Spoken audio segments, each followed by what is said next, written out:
Okay. What is going on YouTube? Shout out to you guys. Shout out to the Kofi gang for being in here, being involved, and being active today. We are back again with the legendary Elliot Robinson. What's going on, brother? How you doing? What's happening, man? Great, man. How are you doing? I am doing great, guys. You hear the bass, man. It's not fake. It's real. Like, I haven't done anything from my end. I haven't done anything from my end, man. All natural. All natural. That's it. Yes, sir, man. How do we sound, guys? Do we sound good from your end as well? I hope everything is sounding good and you can hear Elliot fine and myself okay.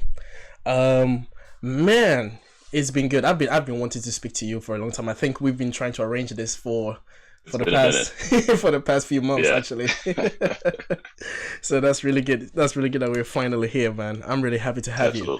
So yeah, so what have you been up to these days, basically? Golly, man, mostly just my regular boring job, and it's not boring, but and chasing around my 3-month-old. That's most of what's been going on most recently. I see. So what do you do now as a profession? Yeah, man, I've had a few different lives, if you will. So for the last handful of years, I've been in sales, and so currently I'm a sales manager for legal technology.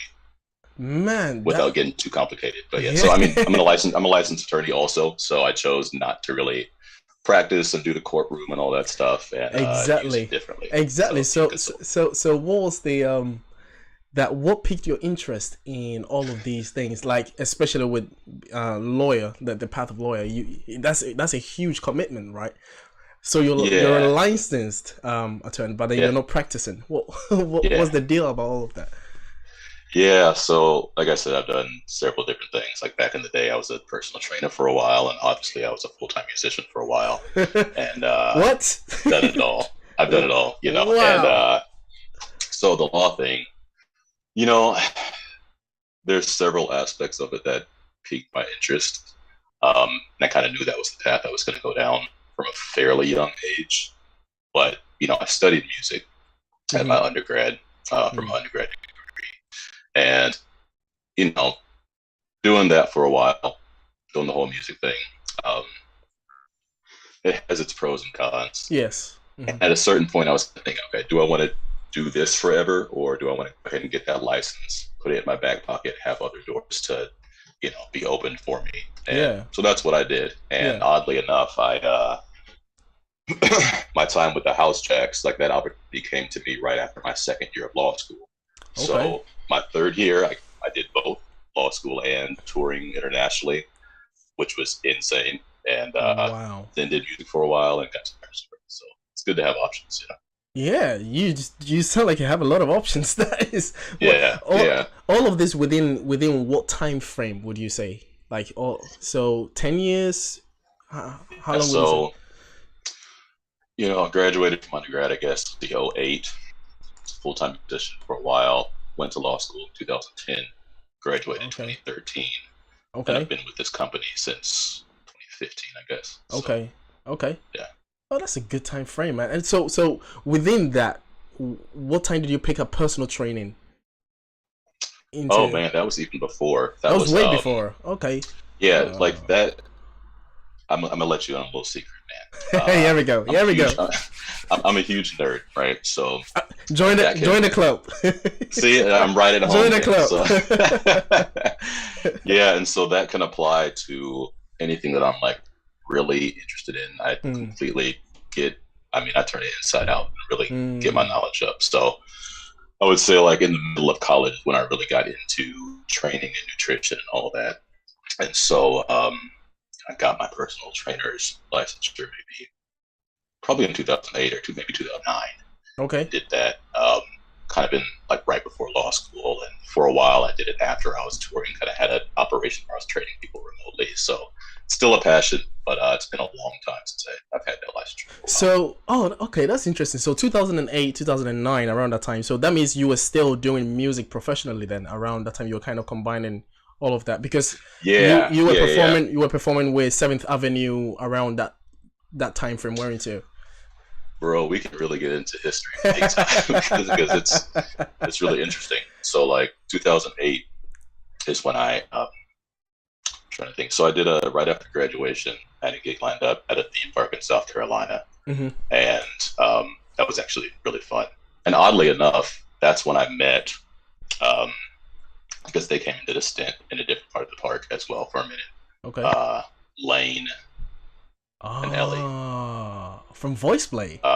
Interesting. Yes, so they were operating kind of a roster or a lineup of a group called Toxic Audio, or it might have been Vox Audio or at that point or something like that. So they did a little stint at that park. So yeah, met those folks then. But anyway, so did that for a while, and after that was up is when I started working with Home Free.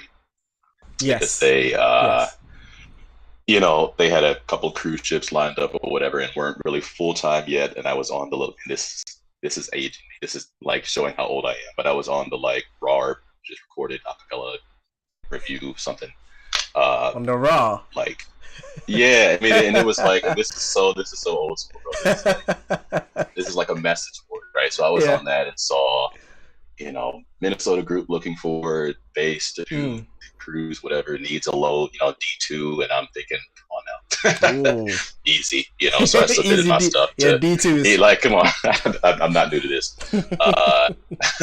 So I submitted my stuff to Chris, and from there, my relationship with them was born. And so I can go on and on and on, but that's kind of what I was doing at that time. So I did the ships with Home Free, joined a group called Impulse, and then after that, after I had decided to get off the road, I started doing the personal training and was still subbing with Home Free. Oh, okay. And started kind of juggling. Yeah. Oh, that's interesting then. Okay, so it was kind of so the personal training wasn't a full time, and the music wasn't full time, so it was kind of merging those two. Yeah. So I was full time. Home Free wasn't full time yet. But I did a lot of gigs with them. Impulse was a full time gig. I did that for about 2 years.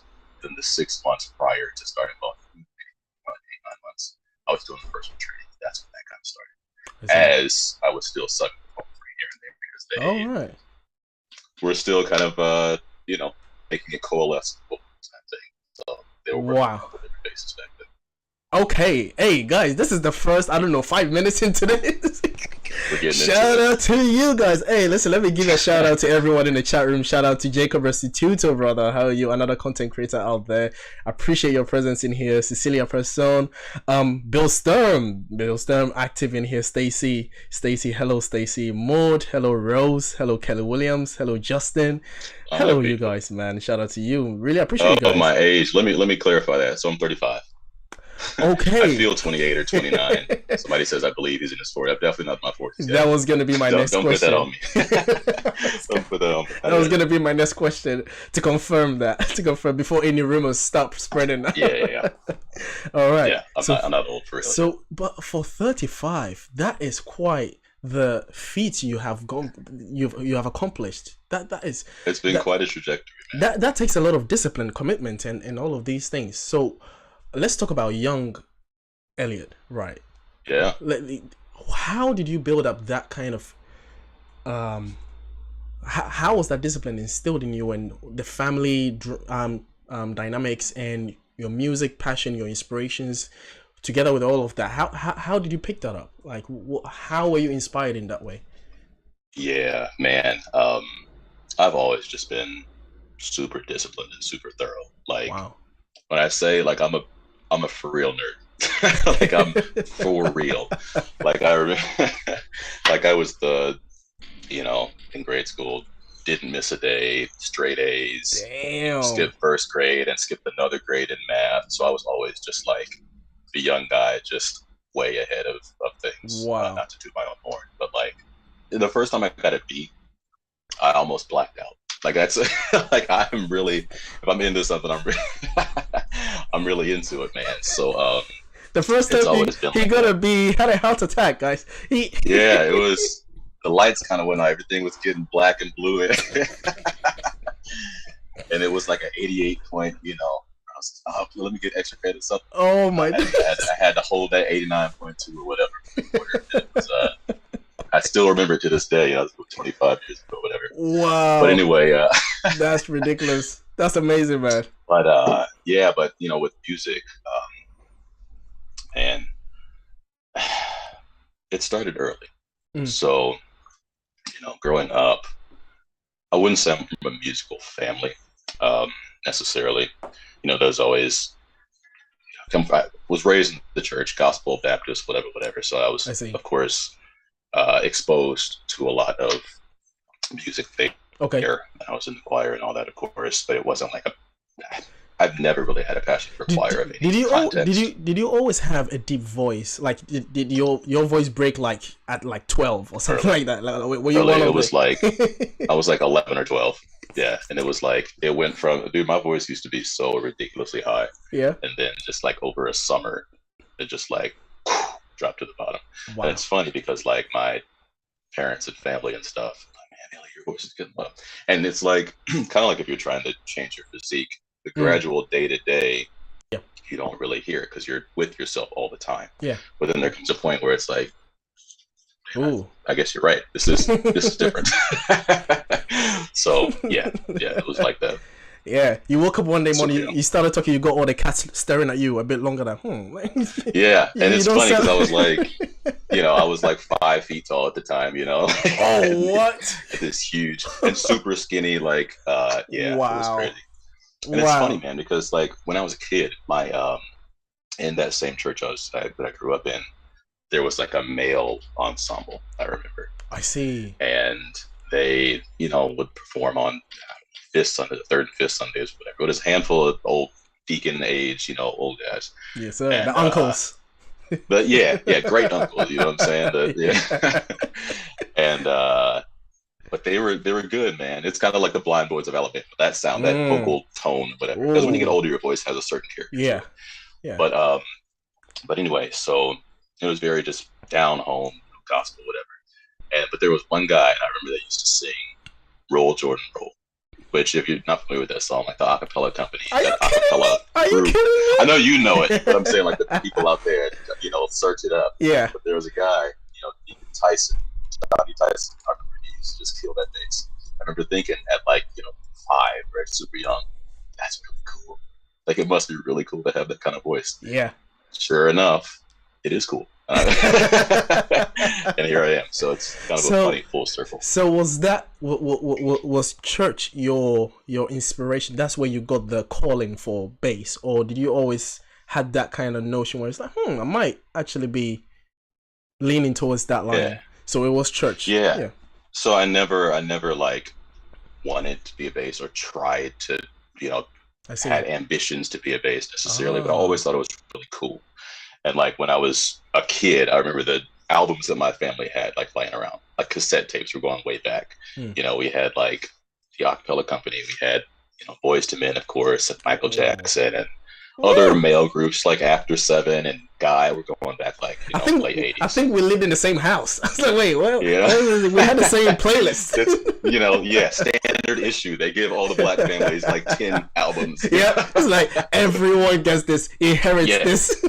Yeah, exactly. So you know what I'm talking about. And Take 6. So Take 6 is really like what inspired me more than anything else. Shout out to Take 6. Alvin Chia, monster bass, just like his feel, his tone, his style, everything. So at that early age, I was like, man, that's always. Would you say you have an Alvin Chia touch on your style? Would you say that? Because I hear that when I listen to your tracks. Yeah. Yeah, I mean, I would be honored by that characterization. I try not to toot my own horn. I'm not gonna, attach anything to myself, but he's definitely one of the ones that has influenced me most. So I don't think that's an unreasonable characterization. Yes, that is. I would say that, man. It's amazing. Yeah. It's amazing. That is quite an interesting journey. So then you heard all of these, Boyz II Men, Take 6, Acapella company, the massive. I think that was the first group that made me fall in love with Acapella. It was such a big stretch with so many different genres and skills and members as well. It's like 200 group member, and they all had individual groups. Rotate. Then it was. But the Roll Jordan Roll, you are right. It was one of the songs that I heard when I was a kid, and I was like, Wow, but I went on the tenor side. I was like, wow, that's a really great tenor. And then you were like the bass. Yeah, they're beastly. The bass. Yeah. The bass. Well, and Gary Evans was so smooth too. Yeah. And I think, and we can get more into this later, but like there's so many different ways you can approach singing bass. Mm-hmm. And Gary Evans, I mean, he had great lows and everything too, but like he was so smooth in that song for being like a skinny white dude. Like he just has some really cool style, and that really inspired me too. You know? Yeah. It's very interesting how, like you said, there were so many ways to go about, landing your bass, and some of them have this smooth subwoofer tone, and then some has the natural growl, vocal fries, and then you have aliens that get introduced into the party doing like crazy, sub-harmonics, and then stretching their range, doing high tenor, and then going all the way down into the basement. I don't know why they do. I don't know why you guys do that. You make all of us tenors feel inferior. We do it all. When you see everything, and then you lay down and you're like, oh why? And it doesn't work the other way. You know what I'm saying? It doesn't. Can't really. It's kind of mean. It's not fair. So about 7 years ago, you did your first YouTube video, right? Which was the Maroon 5 medley.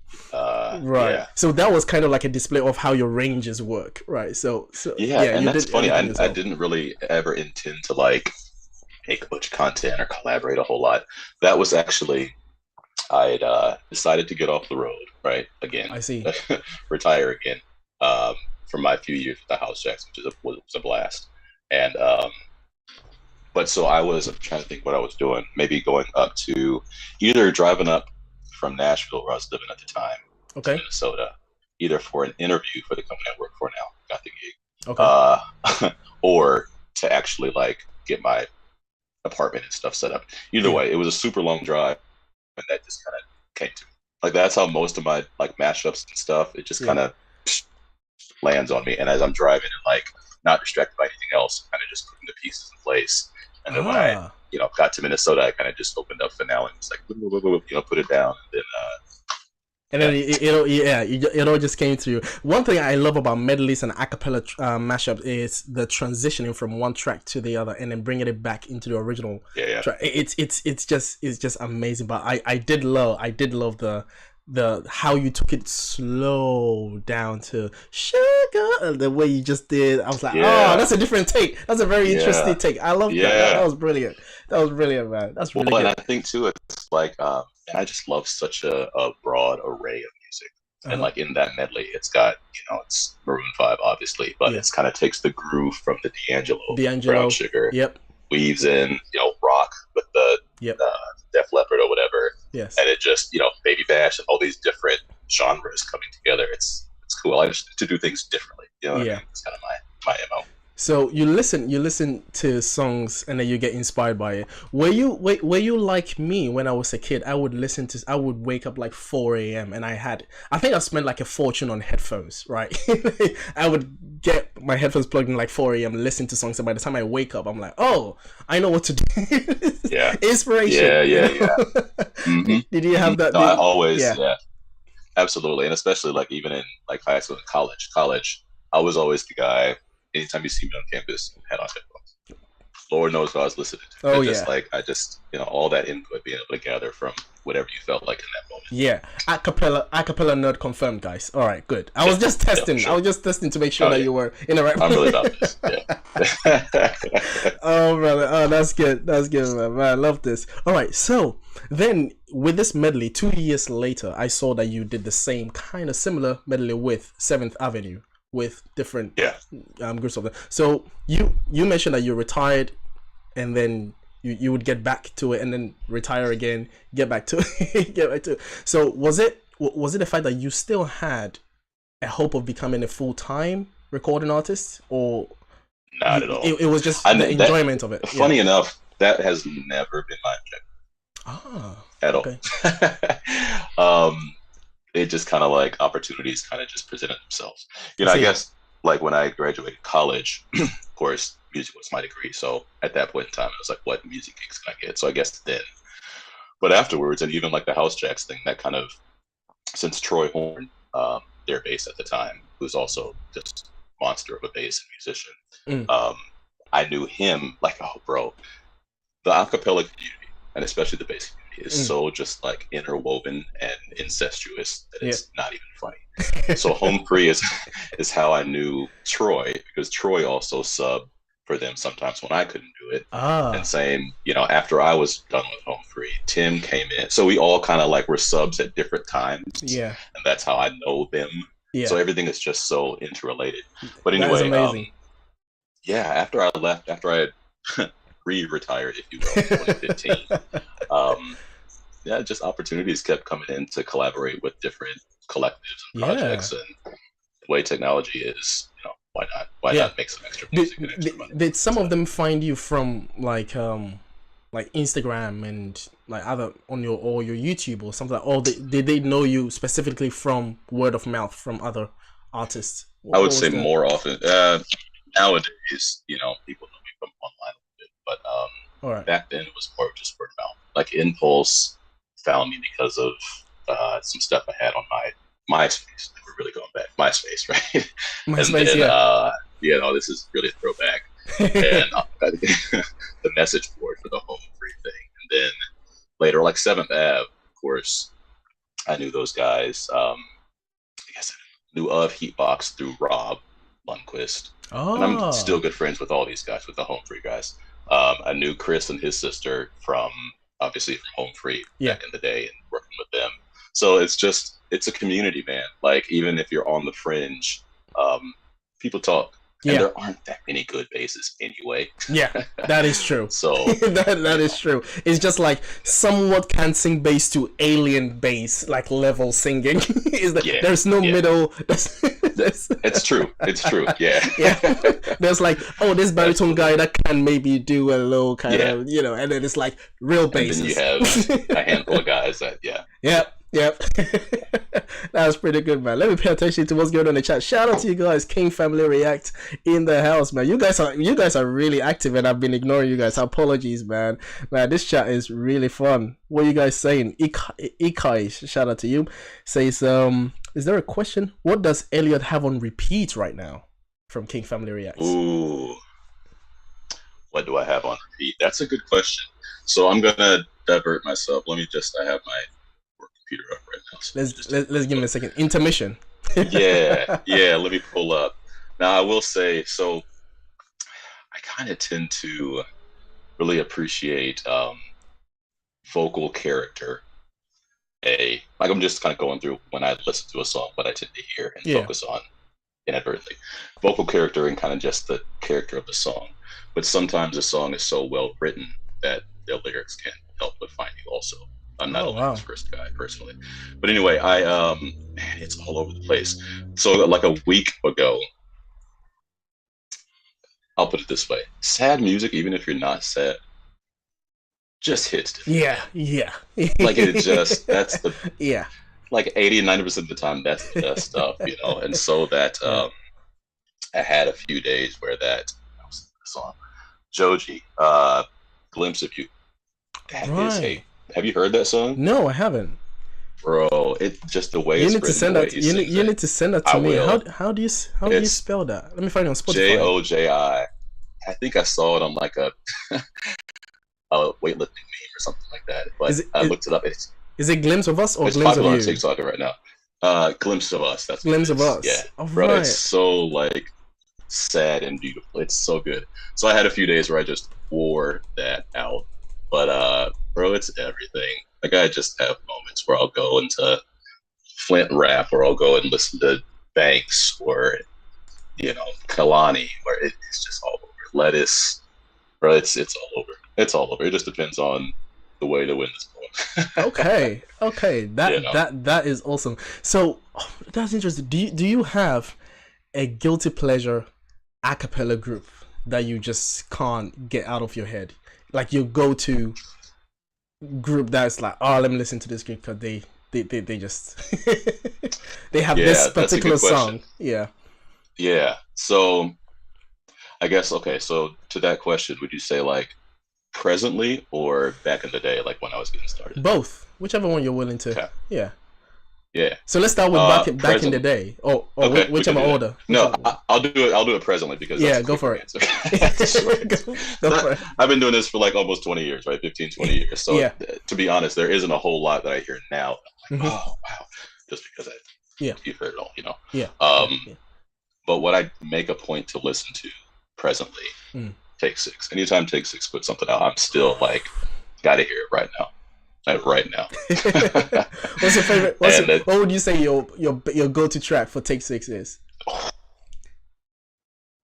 Track is hard. It's hard enough to pick an album. Well, meet me halfway. I'll pick an album. All right. Okay. So their debut album, I'll say, is up there. I can't do that. The debut album, the whatever, Shooby Doo Wop Bop. The Six, right? Ooh, that one. Oh, that's nasty.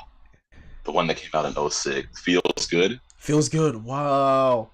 That's a really Feels Good album. It's amazing. It's amazing. And then maybe the One album. I think it's called One. Okay. I don't know, but I'll say that. That Feels Good and the debut are probably my favorite will probably be the So Cool album. The So Cool. That's got a lot of stuff on there too. Yeah, you can't go wrong with any of the albums. It's like trying to pick a favorite child. You know what I mean? I imagine I had 10 or whatever, but they're just aliens, man. Yeah. All right, so that's your question answered. You know, we're gonna get into the details of your abilities in terms of your vocal range later, but let's take a step back for a bit. And let's talk about family and the dynamics and how it's actually been in terms of support. But then you said you never really actively pursued music, although you did it as an undergrad. Never really my dream. Yeah, although it wasn't as an undergrad. All right, okay. Because it was kind of like this. Like I said, I knew I was going to do the law thing, and I see. Okay. To go to law school, it wasn't like you needed any particular major, so I figured might as well major in music. Yeah.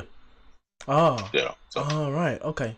That's interesting then. All right. So how did your family take not pursuing law after getting the degree, and then doing being a sales manager now?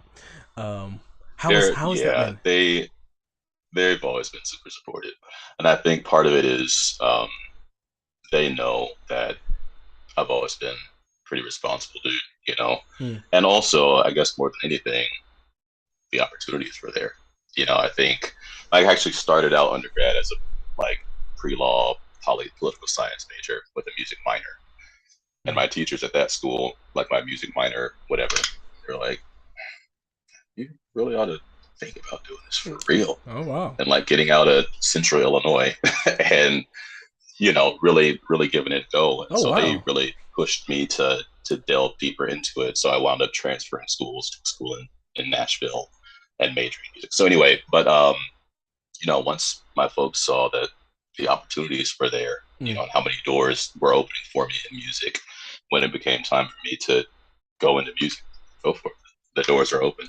So the same with law. It was like I said, that third year I was doing my studies and touring. So when I decided to, after passing the bar, go into music and put law on the back burner. Sure, great.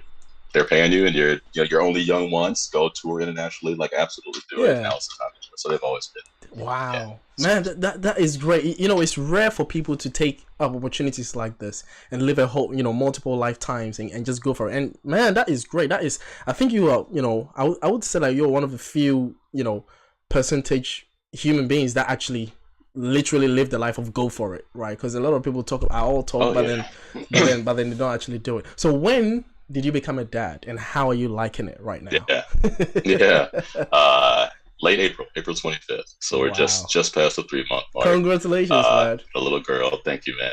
I love it. It's been really great. I am in the middle of my paternal leave right now. We kind of staggered it. So I just started mine in July. So I had a lot of time that's good. with her. And it's just amazing to watch her experience the world. All the things that you take what you know and what you love and just everything kind of for granted in a way. Yeah. But watching a baby kind of learn their hands, learn sounds, learn music, learn just everything, it's really fascinating. And it's cool to see her little personality pop through and stuff. Wow. It's really, fantastic. Wow.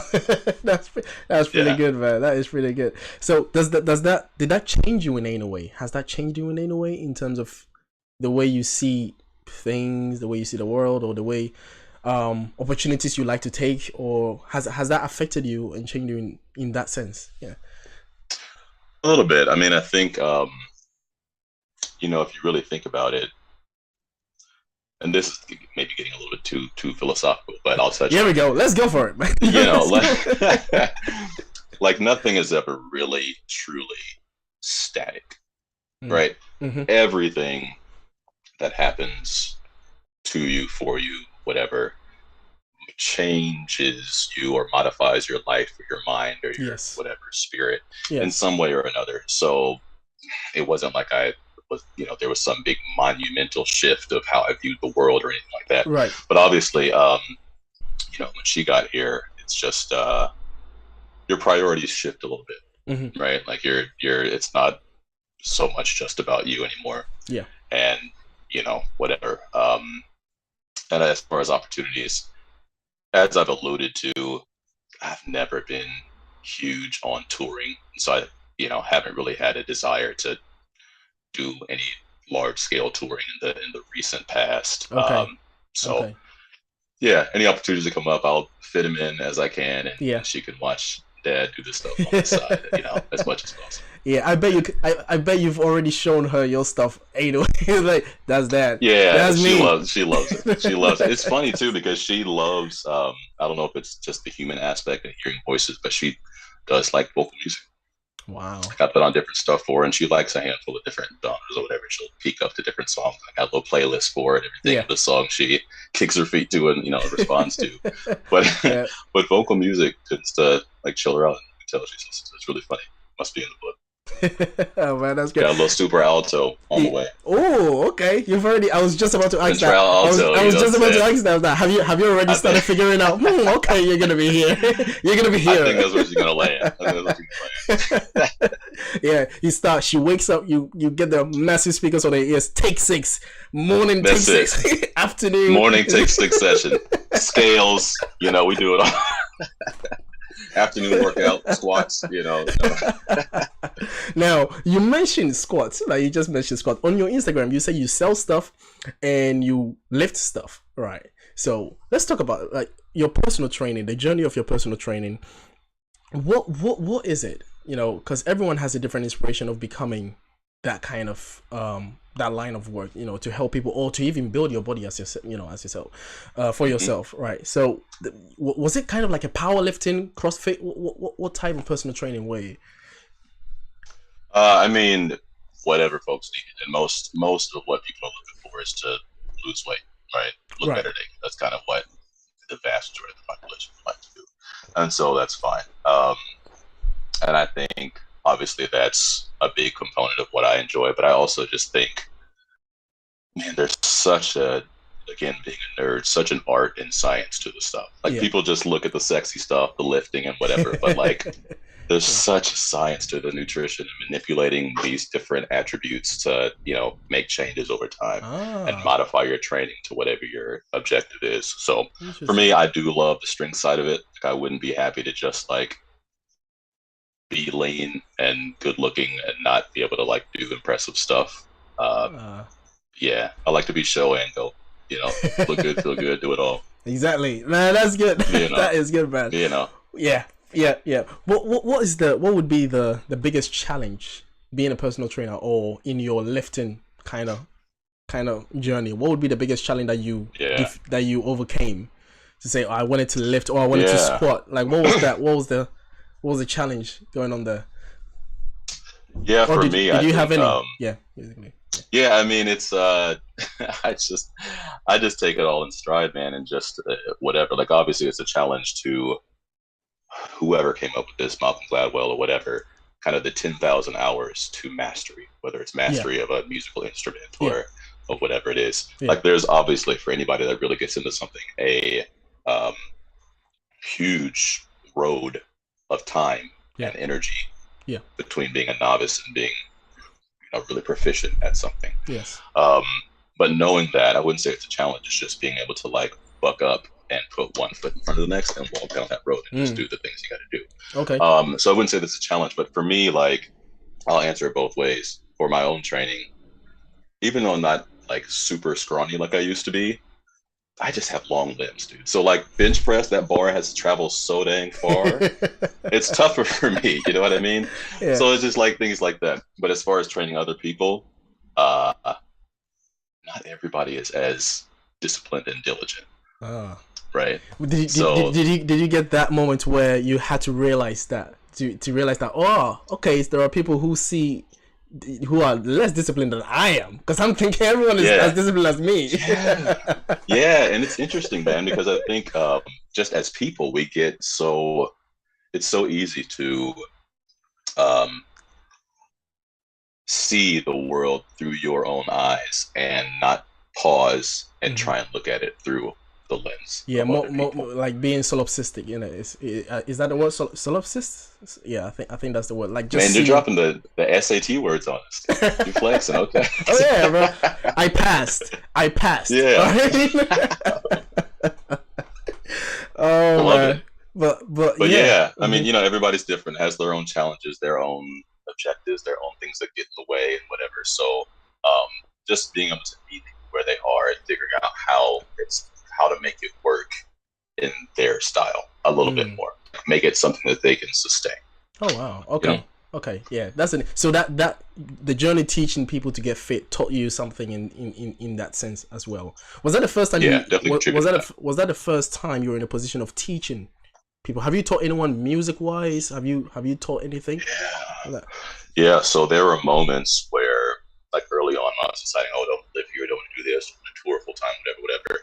I had a couple stints as like a substitute teacher, short stints. Okay. And in the over the years, I've taught so many vocal lessons. Okay. Back when I was in Impulse and the House Jacks and Home Free as well, doing a lot of like master classes, whether that might be on singing bass or improvisation or, you know, any number of things. So I've done quite a bit of that and do enjoy it for sure. Oh, all right, that's good. Is that something you might take back up in future? I've thought about, you know, opening up to voice lessons and taking on a few people. Yeah. I think that would be good. Yeah, just teach them the way of the bass, like have a whole fraternity. Like the Mandalorian, like this is the way. That's right. Yeah. That's really good, man. I think you'd be really good. I think you'd be really good. I enjoy it because you've already proven it, and that's really good. Pitch Perfect. Yeah. When I discovered you, there was a whole discussion when I discovered you first. You know, a lot of people telling me about that, and with all the gigs that you did and the part-time tour and all the things that you got involved in musically. How did you land? Were you in the movie Pitch Perfect, or you sang the bass in the song? Just vocally. Right. Yeah, just vocally. Yeah, I think it was the sound. Yeah. The sound machine. That's the that sound machine. Yes, that sound machine. Yeah. It just really kind of worked out perfectly. I obviously Deke Sharon is like the godfather of modern acapella. Yeah. And I had the opportunity to perform with him with the House Jacks, which was really a blast. You know, he was the baritone, if you will, but kind of just the in-between guy, whatever you need, right? Mm-hmm. Whether it's a baritone line, a tenor line, a sax imitation, he does it all. You know, and so when this is so funny to think back. Because, you know, let me pause for a second, because it's been such an interesting journey to watch acapella generally over the last 20 years. Yes. From like when it was kind of more doo-woppy, and then you had rockapella doing their thing, and watching it come from like a fun, kind of quirky hobby thing to something that was kind of made fun of, you know, people, you know, on Office, and Andy was doing his quartet, whatever. And then like to see it go and become something popular. It was fascinating. You and me both. I never thought that acapella would be popular. Never. Because it was a nerd thing, wasn't it? It was. It really was. It belonged to us. And like, yeah, I know. Yeah, it's really fascinating, man. I remember like when came out with Glee, and there was, you know, some buzz about, oh wow, a vocal show is going to come out on TV. Yeah. And then with Sing Off, and I remember hearing that was being launched, whatever, the first season, and I was with a group called Impulse at the time, and you know, we had tried out for it. We were on the road, we tried out in Chicago, and we got, you know, to where you're signing papers and doing interviews, but didn't make it on the show. And we were all kind of like, yeah, a TV show about acapella, this is gonna go over great. Yeah, like not expecting anything to come of it. And that's, you know, 2009, 2010. Yeah. And then to see it, especially, you know, the next 5 to 7 years, just get so huge, man. Even when Pitch Perfect came out, it was like, not a huge expectation of it, you know, the first movie, and it blew up. It's just fascinating, man. Yeah. So fast forward to 2015 and getting back around to your question, you know, it was all kind of being made and put together, the sequel, 2013, 2014, whatever. Yeah. And Deke was behind a lot of that, you know, the arranging and, you know, all that, kind of what the movie's going to look like, as he was with the first iteration. And so I was in the group with him. He knew what I did as far as range and style and everything. He knew, you know, what happens when I wake up first thing in the morning and whatever. So it was kind of like, you know, we were actually out to lunch one time. I think it was me, him, and Nick Gerard. And, you know, we were talking. It's like, hey, what's the lowest note you can, like, first thing in the morning, like, out there. First thing in the morning. You know, like, we were really getting after it. So that conversation kind of happened, and then it just kind of worked out for me to have the opportunity. It was just really cool to do. Hold that thought. So what actually can you sing first thing in the morning? Oh man, can we first thing in the morning, I definitely don't have these notes now, but like when I first wake up, if I get a good sleep, I'll say most mornings it's like between D and E. Between D and E. All right, I've got my piano here, right? So yeah. So is that like the last? Does that exist on the piano, or? It's like the, you know, fourth white key or whatever. So like the D1 in Mad World, that's like a morning note, like a first thing in the morning, and you gotta record them because they'll be gone soon. There's like a roll out of bed. Just around them. Just, you know, slight, just, you know, casual D1, and okay. But there's been times where, you know, and I don't test it almost never, but sometimes if I like wake up, I'm like, oh, this is a different kind of day. You know, I might have quick C or B, C, you know, B0 or whatever, which is not every day, but it's kind of cool. And just like a quick, you know, touch on it. But yeah. Do you work on growls, like just? Yeah. Okay. You know, it's odd. I don't work on anything that has to do with making my voice lower. It's just kind of a divine gift, if you will. I really spend more, you know, I enjoy, and I think more of my time over the years has been stretching my range up. Interesting. You know, that did not come naturally to me. Like my senior year of high school, it was tough for me to hit like E4, like to count on it being there. Okay. At E4 was stressful. I had it in a solo. Let's, you know, and it was always there, but it always gave me, you know, heart palpitation. So, and in college and all that, it was all about, like, for me, expanding that high range, expanding just the ability of the voice, making it all sound like the voice, being able to do the same fluid tricks I was working on up top. Yeah. Being able to do those in the middle and at the bottom, and just doing more. Interesting. I really want to get into the vocal discussion, but we are still on the Pitch Perfect gig. So yeah, sorry. So we got we took a little detour. All right. Let's go back. Flashback. All right, good. So back here. So now, you're. I forgot where we actually stopped. We've been talking about so many things.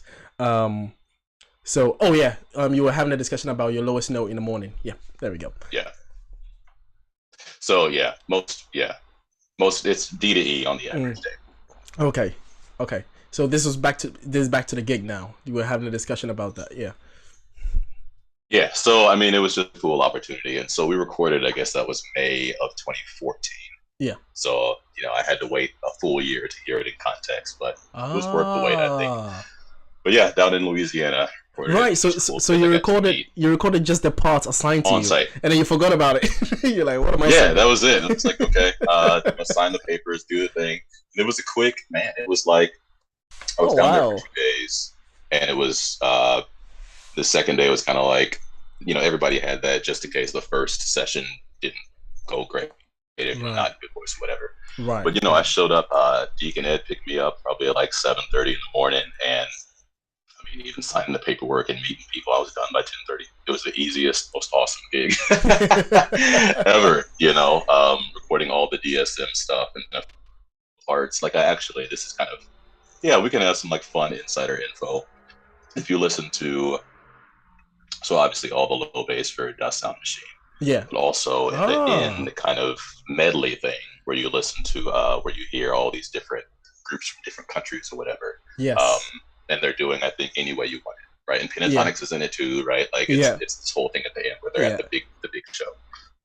The African, I did their bass and baritone. So anybody that's listening and wants like a little information that's not out there for everybody, go back and listen to that. Kind of swell it. Anyway, yes. Anyway, like all that stuff. The bass and baritone, that as well. Dude, that is an awesome game. that's fun.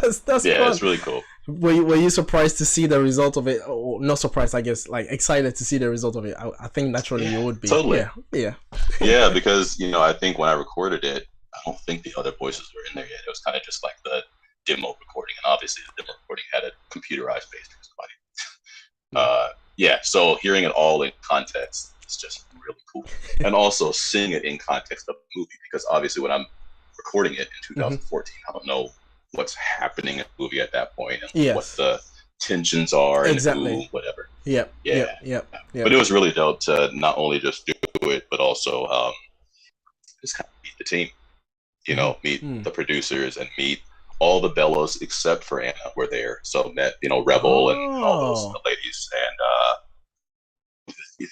but a lot of the people that were involved, Andy Fitz, I think it's Andrew Fitzgerald, the beatboxer for DSM. He was there. All the dancers that were in DSM, they were there. My body double, if you will, Jeremy. I forget his last name, but it's just really cool to be. Did you meet Pentatonics? No. No, not because their show up of that was such a just a brief. Short, it was a very brief moment. Yeah.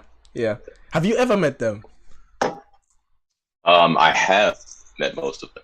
Oh, I have. It's interesting.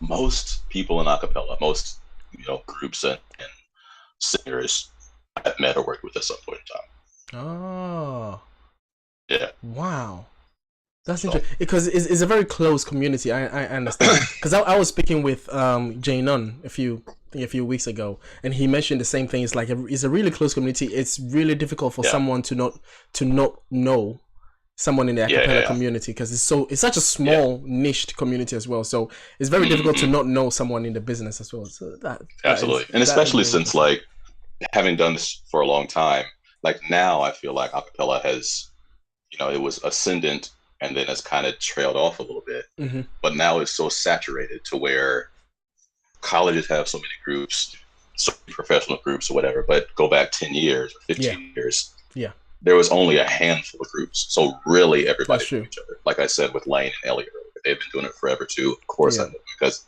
back in the day, we were the handful of people. Yeah. So, man, that's pretty sick. And then later, very recently, you discovered the Bass Gang, right? Which is a group of really young, super talented upcoming bassists as well, right? Yeah. So how did they reach out to you? How did you get to know them? So you had Tommy P, Bobby Bass, shout out to all of them, Peter Barber, shout out to all of them. Yeah, good dudes, man. So I had stumbled across something of theirs, months prior to that,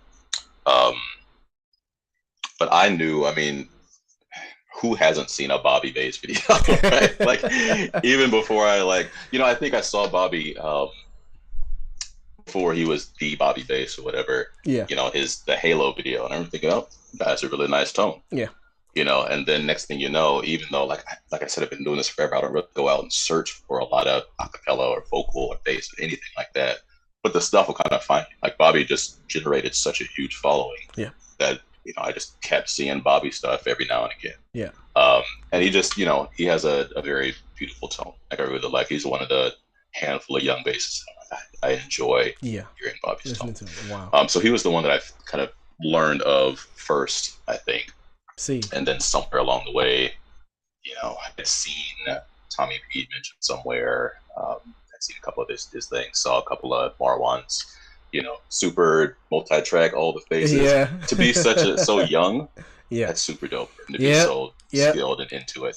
So, you know, to make this a shorter answer, just came across them all in some capacity.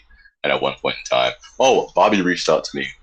Okay. For his, like, guessing it was a million followers on TikTok video, right? Where he was like, "Can you just send me whatever." Yes. So like, yeah, sure, whatever, you know. Yes. And then later on, the group reached out and said, "Hey, we're doing this such and such and such. I'd love to have you be a part." Yep. And Mad World. Yep. Yeah, which is cool because I love that song. Right. Because for me, I'm such a, I don't know, I'm really selective with the kind of stuff that I do and sing. Yep. Because I think I'm always wary of things being gimmicky. And I think in the world of vocal bass, it can get corny really quickly. Yeah. To me, it can be just people trying to put too much mustard on the hot dog. You know what I'm saying? Like too much. Like this song doesn't call for this heavy, whatever. So yeah. Not to say that I would do any song, but I think they picked a great song that I would enjoy singing because it's expensive, it's thoughtful, it's smooth. Yes, plus you like sad music, so it's like, I do. It's boom. It's too perfect, man. Easy choice. Yeah, they really tailor-made that suggestion for me, man. They did your research and they're like, yeah, Elliot likes sad music, so yeah. Yeah, man. I don't know how they found all that stuff out, but well done, fellas.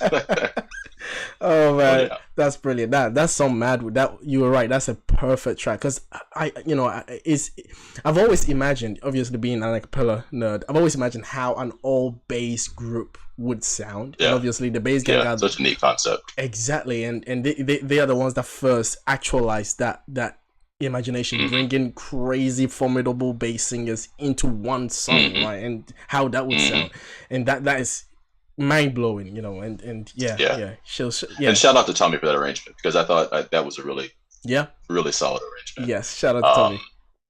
And it's super rare. And one funny a couple kind of funny tidbits. So you mentioned how rare it is to have like a bass ensemble, if you will. Yes. Right? There's a festival. This is again going back to like pre-Pinnacle Acapella. There's a festival in London that I did with the House Jacks a couple times. As in London, UK, here. Where you obviously, so there. Did you not? Are you not aware of this festival? Acapfest, right? London Acapfest. I think it's called LACF, London Acapella Festival. London Acapella Festival. In Yes. Yeah. So we did that back in I think 2013, 14, maybe both years. With super fun, but they had. That was with the House Jacks. So Nick Gerard, John Pointer, also Pussy. And they're kind of like, if you're not familiar with them, again, with I know I'm getting a couple tangents, but it's actually really interesting. So Matt came from that group too. So like after I left, Troy came back in and did the bass for a while, and then Matt joined the House Jacks. As in Matt's, Matt's now Pentatonics Matt. Yeah. Matt. So obviously him and I have different styles and whatnot. Definitely. And different ways to approach things. But yeah, so it's just such a tight, interwoven community. Yeah. So anyway, we did the London Acapella Festival a couple of times back in the early 2000s, and they had, this was really fun, a like bass choir where it was just like basses from the groups that were headlining. So it was like me, Ed from the Swingle Singers, shout out Swingle Singers, amazing group, and any other groups that were there being coached or whatever, just all the basses, and it was called Woofer. That was the choir. So every year they would have Woofer. I don't know if they still do it. So like instead of tweeter, Woofer, like Subwoofer. It was like the bass choir, and so that's man, that's how I actually first met Tuka as well. Shout out to Tuka, who's beast also, Tuka Habanimi of 5. So he Tuka. and I, yeah. He happened to be like, he showed for the festival, I think just for fun. I don't think the whole group was there. So he was in Woofer too, and so that was a blast, like singing alongside him and these other guys. But it is, like you said, what certainly what rare. song did you do? Was it like an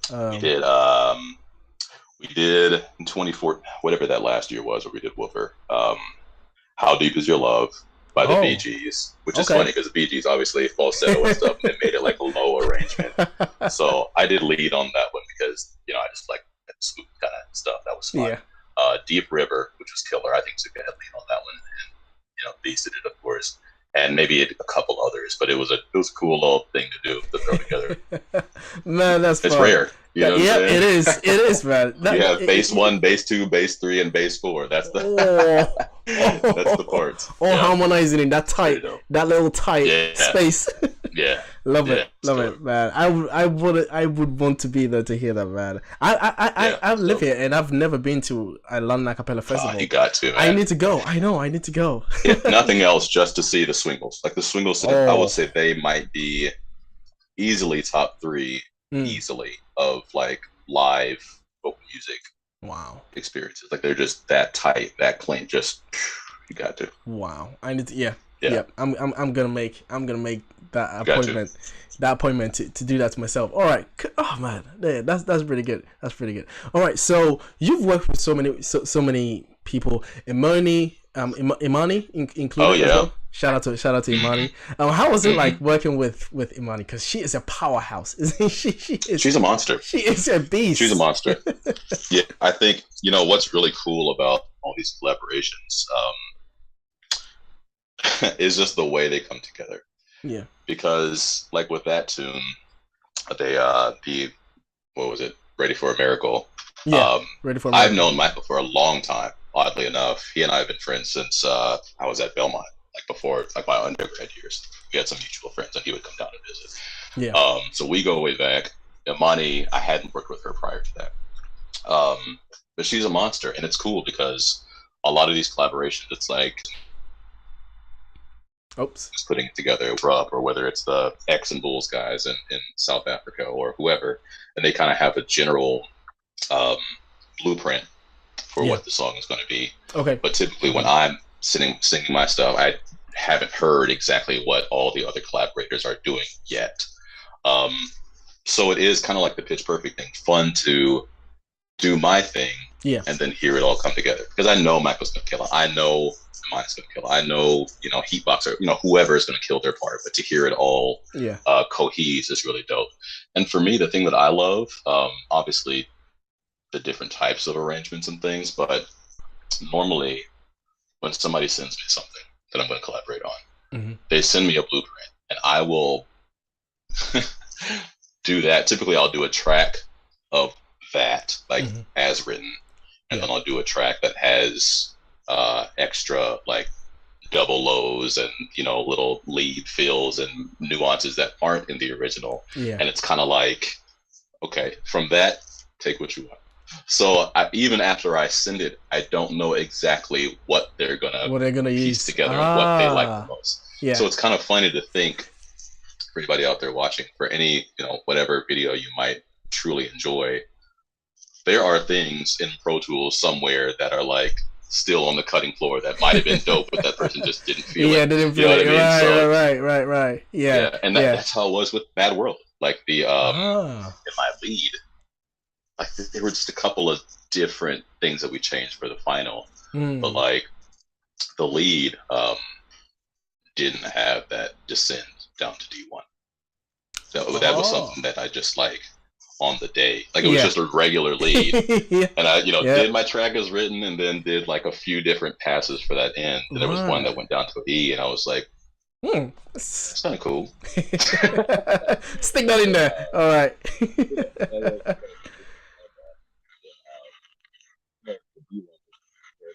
Oh, you think your sound has gone down?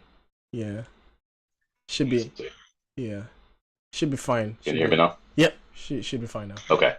But no, so I'm not sure what's going on. it's gone down again. Yeah, it's almost as though you talk for a second and then it just goes muffed. Not sure what's going on with that. Still, let's see, test. Yep, test it. Yep, it's working fine. Okay. And then the moment you start talking, it just goes into like a muted sound. It's a very strange. Let me know if that keeps happening. Yeah, it sounds muted now, but yeah. Technical difficulties. Apologies, guys. Shout out to you. As we're working on this, let me have a look at what you guys are saying. Shout out to everyone in here. Really appreciate you guys. Wyatt, shout out to you, Wyatt. Caspiano season. Wyatt says Elliot busted his mic. That's what happened. That's what happened, man. That's what happened. Real says yeah, man. Real says Elliot is a musical genius. I agree, man. They are rare in existence, actually, musical geniuses.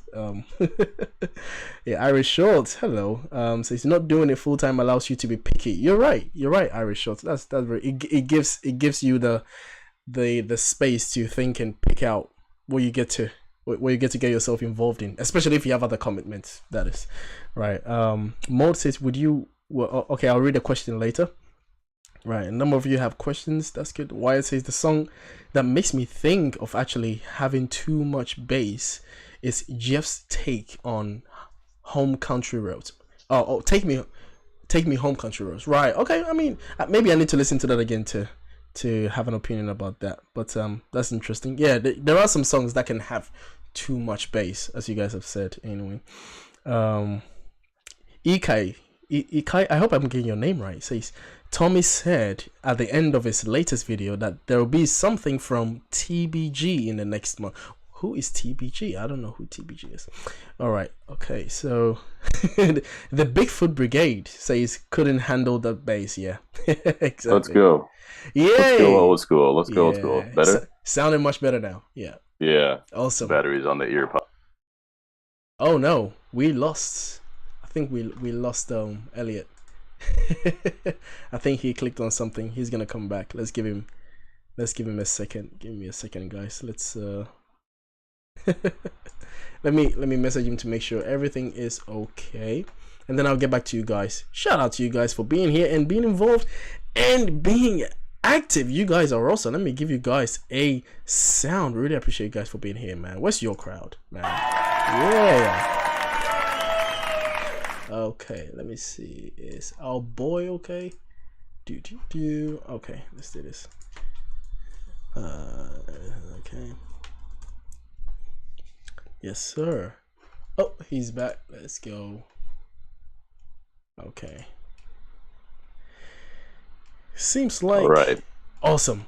There we go. The beauty of being live. Exactly. That's it. Keep it real. Yes, sir. Man, sounding much better. Sounding much better now. Awesome. So what did I miss? Did we hit something in the chat that we had kind of neglected? So we we had a number of comments in there basically that we're talking. The bass gang TBG. Right. That's what the bass gang means.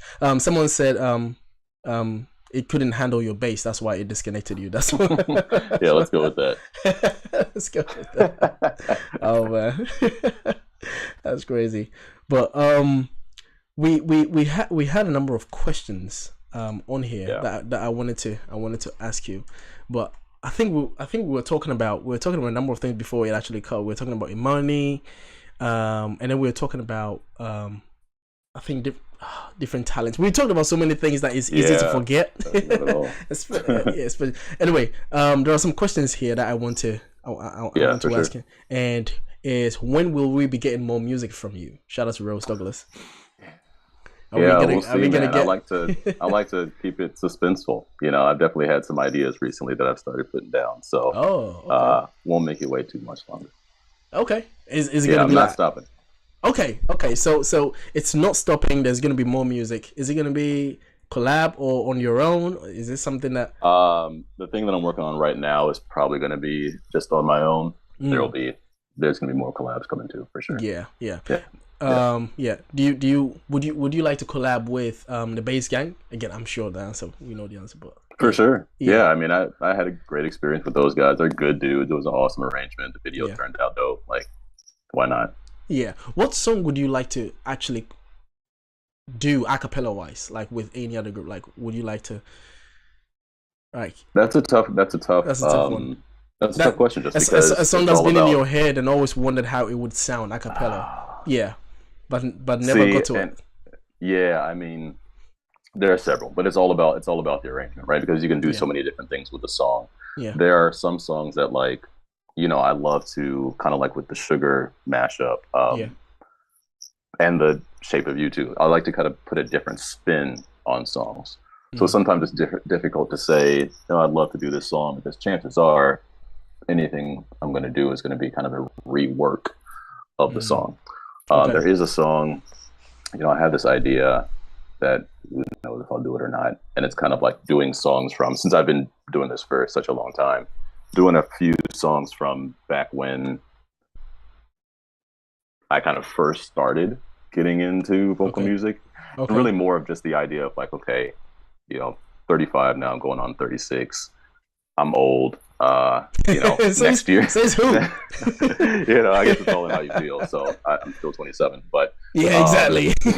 Yeah, but you know, being 36 next year, I'm an adult twice over coming up, right? So it might be fun to do a few songs of like coming of age, like when I first got to be, you know, 17, 18 in high school or whatever. Rework some of those. Like, I'm not going to get into it, but there's definitely one that's been in my head. I'm like, oh, I really want to make that like alt rock song, a soul song, and the arrangements like in my head. I just kind of put it down. And there are a couple of like originals that I have in the back of my head too, that maybe one day I'll. It just depends. We'll see. Okay, we'll see. So original song. So you've been writing something? Yeah. So that's actually a good topic. So that's not really my main thing. Okay. And I think at a point in my life where sometimes it can be difficult to tap into maybe certain emotions and feelings that were more prevalent 10, 15 years ago. Okay. Just because, you know, I'm married, got a good job, got a kid. Like, it's not this things that there's not a whole lot of like tempestuous, tumultuous feelings going on. Yeah. Or disruptions that would elicit, you know, super soul pouring music. But that being said, I do tap in to some, you know, feelings that might not be there every day right now, or or situations or whatever, and still write every now and again. Yes. You know, and the song that's on, like the song that is original and is just plaguing my brain. Yeah. I wrote it probably 5+ years ago. It's always like, one day I'm gonna do this song. Yeah, I think you should start the machine. Release the Kraken. That's the thing. Yeah, once I get it started, it just keeps flowing. You know what I mean? And it gets done. So maybe I will. But it's interesting, like the House Jacks, that group with Deke Sharon and you know, historical group. Yeah. That until very recently was like almost all originals. Oh. So I really enjoyed that because like our album, like if you know, a lot of folks, since the group has been around a long time, and I was the youngest person in the group, so a lot of people that are new to Acapella in the last 5, 7, 10 years may not know of the House Jacks, but they're really pioneers. Yeah. But if you go back and listen to their albums, it's almost all original music. And the album that I was on in 2014. Are they on Spotify? Yeah. Oh, yeah. Right. So, yes. So go on Spotify and check out, like, if you want to hear me with them. And I think it was a fantastic lineup at that time. Yeah. Prior ones. 2014. What song would you recommend? Would you be your first introduction to them? I'll be biased. For first introduction, I think "You Were Everything." You Are is Everything. Such a cool song. "You Were Everything," because that actually, listeners will probably recall that as that was the theme song of the Sing Off. Like when you hear the beginning riff, you'll think, "Oh, that's where that song from the Sing Off is from." So that's a House Jack song. Yeah. Okay. That like yeah. like that is a House Jack song. So, but they've done everything from like old Bill Withers, Use Me. That's one of their few covers. But they do Summertime, where Deke does this muted trumpet thing, and it's amazing. It's just like, go check out some of the old stuff. So it's spelled house chick, right? Sorry, house jacks, as if house you're like jack. jacking, raising up a house. Right. Okay. It was really cool, and a couple of things about that. Like, so the 2014 album Pollen is the one that I was on. Really fun, because what we did was kind of like cross-pollinate the track. So every has a group from somewhere else that we collaborated with, but we like did our thing and sent it to like Poster Project in Denmark, or Maybe Bop in Germany, or BR6 in Brazil. It was like, hey, put your sauce on this, and we'll mesh it, and it's going to be a really cool thing. So all the songs have a different vibe, a different feel, because one of the five of us wrote it, and it was, whatever. But the song that I sang lead, and obviously bass as well, on, and I would say probably the only R&B song on that album, is called Talk to Me. And it's kind of a fun, like, R&B, very danceable track. So if you want to hear me sing like a true R&B lead, check that out. It's really fun. Okay. And it's a dope album. Yeah. Okay. That's lovely. You do stretch you do explore that side of you, don't you, with the R&B style singing, baritone to a bit of a tenor two range. Yeah. That's what I love, man. I love just as far as like what I listen to and gravitate towards. Yeah. I like a lot of just like clean, pure, and smooth vocals. Yeah. So, on the jazz side, I'm thinking like Chet Baker, for example. Okay. And if you're talking R&B, there's different artists that, like Sean Stockman, the Boyz II Men, like it's very present, but it's also very soft and, sensual. It's, you feel it. It's very emotional and fluid. Yeah. I just really dig that. And I think, I've had my moments where I was into like funk and a little bit more rock, whatever. But over the last several years, I just really gravitate more towards a smooth sound in the tenor and in the bass. And I think it's really not many people, actually, I'll take that back. I think it's starting to uptick, but not many people historically did a lot of smoothness in the very low register because it's hard. Yeah, it is. It's very hard. Yeah. That's and not many people have the comfort super low to do that. Yeah, and that's the thing. Like, you're gonna have to have so much control, don't you? Yeah. To be able to give that smooth subwoofer drop that without the taking out the fries and the strain, just having that clean, just the bass, because you the have bass to sound. Really have the note. Whereas, like, if you're kind of forcing the bass and really trying to get this thing out, and it's hard for you, you have to press hard. It sounds throaty and it sounds bright. Yeah. But if you really have the note, you have the option to make it soft or make it smooth, make it airy, make it warm. And it's I really do that. I think that's where you become a fully realized bass singer, when you're able to give that clean drop where it's like, there is the bass without any crap around it. It's like, absolutely. Because when I listen to Straight Up and Down with you and Seventh Ave, I think that was the cleanest bass I was listening to. That's why I put it on my Instagram. I was like, dude, that bass is like, there's no strain, there's no falls. It's just a series of notes. And my favorite part is when you were just playing with the different movements and the progression. I was like, that's when you know he really has it. It makes it fun for me, you're like, okay. Because for so many years, man, like if you go back to doo-wop and all that stuff, it was this like, rip, dip, dip, dip, dip, like just very boxy and just not very musical, I think, or not maybe very limited. Right. So now we've been, Acapella's been around forever. We, it's morphed in so many other ways. Let's continue to morph the musicianship of the bass role and not just have it be the guy that sings the song about, shoveling coal all the time, or the, let's make it more, 16 like, tons. No other voice part. Yeah, come on. Like, I can't tell you how many times I've sung that song as a lead back in like the early acapellas. Never again do it. Like, I will never. Enough for 3 lifetimes I've sung that song. But let's get past that, man. You could do. You know how to put this to bed. You could do a solo for it and then put it on your YouTube and then forget about it. That would be the last time you do.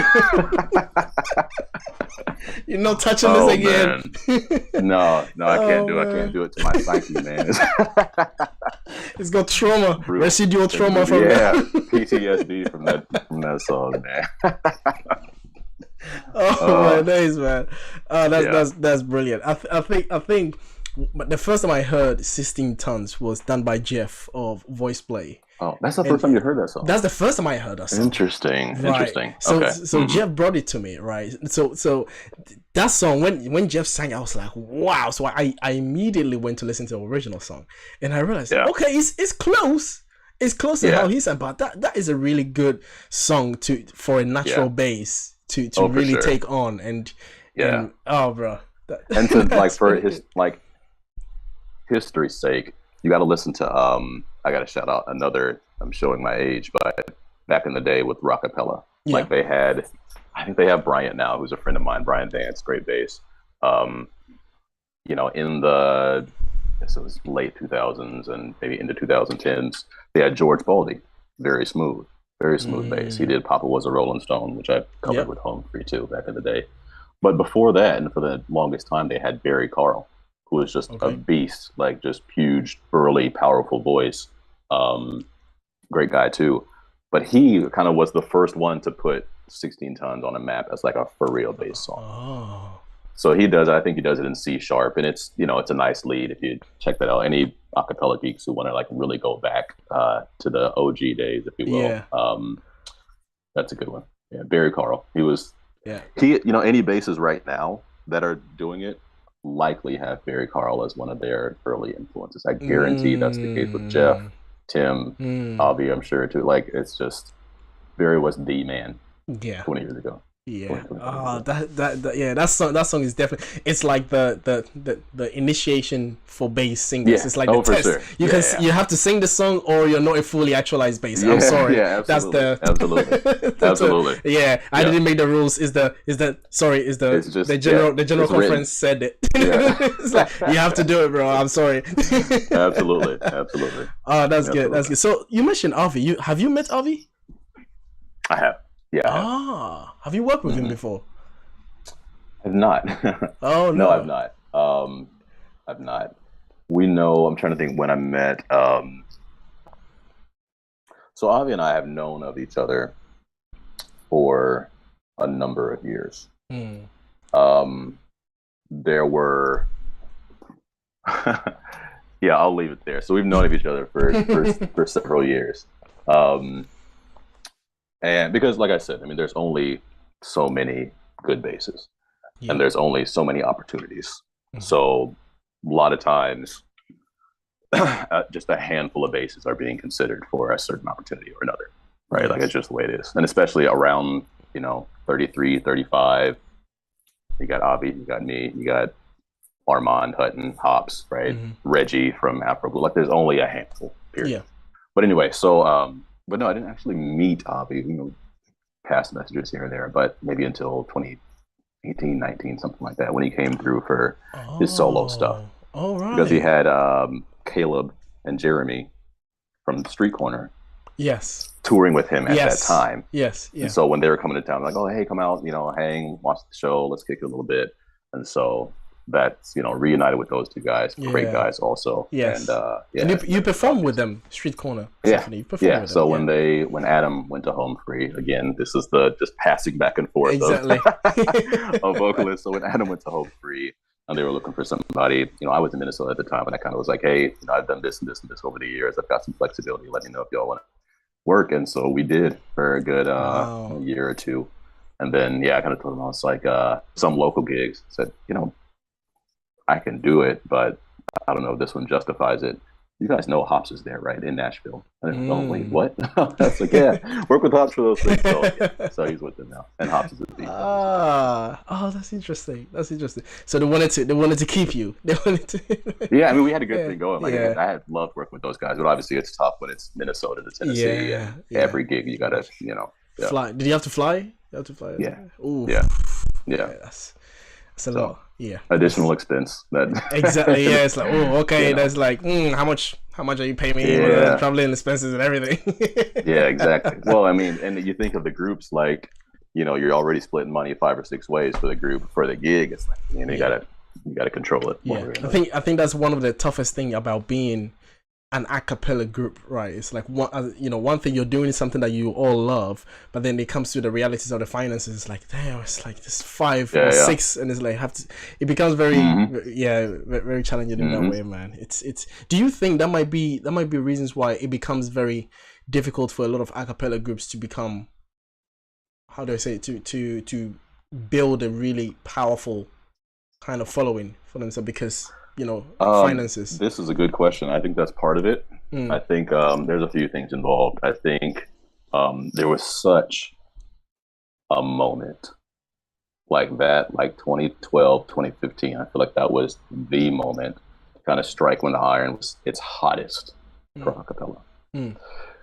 Because leading up to that point, there were only a handful of groups. It was very much a novelty thing. Like the few groups that were out there had work. There were full-time groups. House Jacks was full-time. We got Chapter 6, Take 6, all these different groups, but not nearly as much as now, right? And then you have this moment where its rise to ascendancy and prominence in the mainstream, and it's very popular. And then since then, there's so many groups, it's not really special anymore. I think that's one of the biggest things, because everybody gets it's oversaturated. Kinda, yeah. I think that's the biggest thing. That really dealt a big blow to the acapella scene, I think, professionally speaking. And then I think, obviously, COVID too. It's already tough to make it as a musician, no matter what you're doing. But then when theaters are closing down and it's dead for a whole year, how do you make it through that? So you started seeing members of groups kind of like, I gotta back off and do something else. You started seeing whole groups just say like, all right, we're closing it down. Like Cadence in Canada, right? Okay. Frost Free. If you're an acapella fan and don't, Frost Free from like 2001. Go listen to that album. Frost Cadence. Free. Yeah, bro, the arranging. Oh man, yeah, that's one of my like top 10 albums, I think, for acapella. The Cadence in Canada, like I think the Real group got all new members, and just certain groups just said, all right, we gotta fold it. Yeah, and it's a shame. It's a shame. Man, shout out to the Real group. Is one of my favorite go-to acapella groups as well, man. Crazy group. Another OG group, just amazing, man. Over the years. Wow. Yeah, you're right. Like, cause is one, being a musician is one thing, but then being in an acapella group is a totally different world of music. And when the whole lockdown happened, man, that really took a dent in the acapella community, man. But people had to become innovative, because the people that had a real commitment decided to find other ways to balance that, using the multi-track. So the multi-track became the new, the not the new thing, normal in a way. Exactly, the new normal. That's the right term. Exactly. And I think it, at that time, if you were a solo artist, I think it was easier for you because you already work on your own anyway. So it was like, you had no barriers. Like, all right. Absolutely. I still got my cameras, lights. All right, I'm good. Yeah, let's get to it. Man. So it's kind of a blessing in disguise. And just like anything else, it's like if you really want it, you'll find a way to do it. And I think there are certain groups that have kind of persevered, maybe in a scaled back phase for a while, and getting back to it now. But man, that's just what it is. I think I would say, right now the mainstream acapella titans right now is Pentatonix, Home Free, Voice Play. I think those three have really taken pretty much. They use the lockdown to the advantage in a big way. They just went all up. Like, wow. And it's funny because like Home Free and Voice Play, they really see Pentatonix too, obviously, but they were new at that time. Home Free and Voice Play really seized the moment of acapella being very popular. Yes. Like Home Free has been around since 2001 or something like that. Yeah. And then, the producers of the show kind of pushed them into more of a country group. They were not a country group when I was with Home Free. At all. That's a development of around Sing Off Time. Because they were much more of like a just general run-of-the-mill acapella, kind of rockapella-ish. Yeah.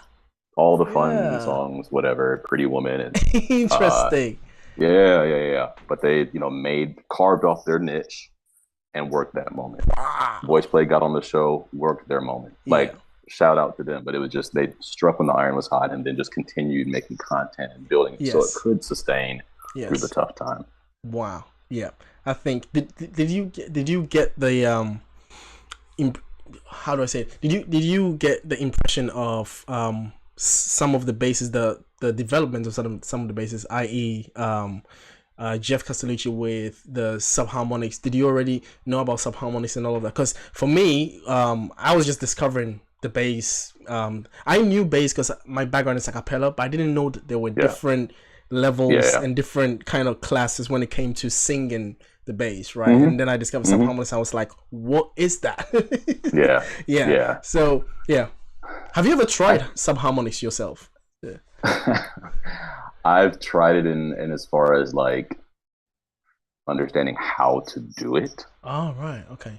I think there's a video somewhere where they've kind of just messing around with it. But it's, pretty. Is it on your YouTube channel? No, it's on my Instagram. I think I'm I probably do a D1, sing a D2 and sub-harmonic. Yeah, and it's right. But it's like, I thought about it with that and any other extended stuff. I'm not a big fan of it. I'm not a big fan of it. It's fine, and I think any mastery of a skill, I'll applaud the effort that it takes to put that in. So anybody that can like switch into it on a dime, kudos for that. But I think about what like I'd like to see more of in the bass community. That is not one of those things, because I think for what happens with sub-harmonics, you focus so much on the low note, and for a lot of singers, all other musicality and developing anything else goes away. So like right now, you have, I think under 30, there are so few basses that actually like are good singers.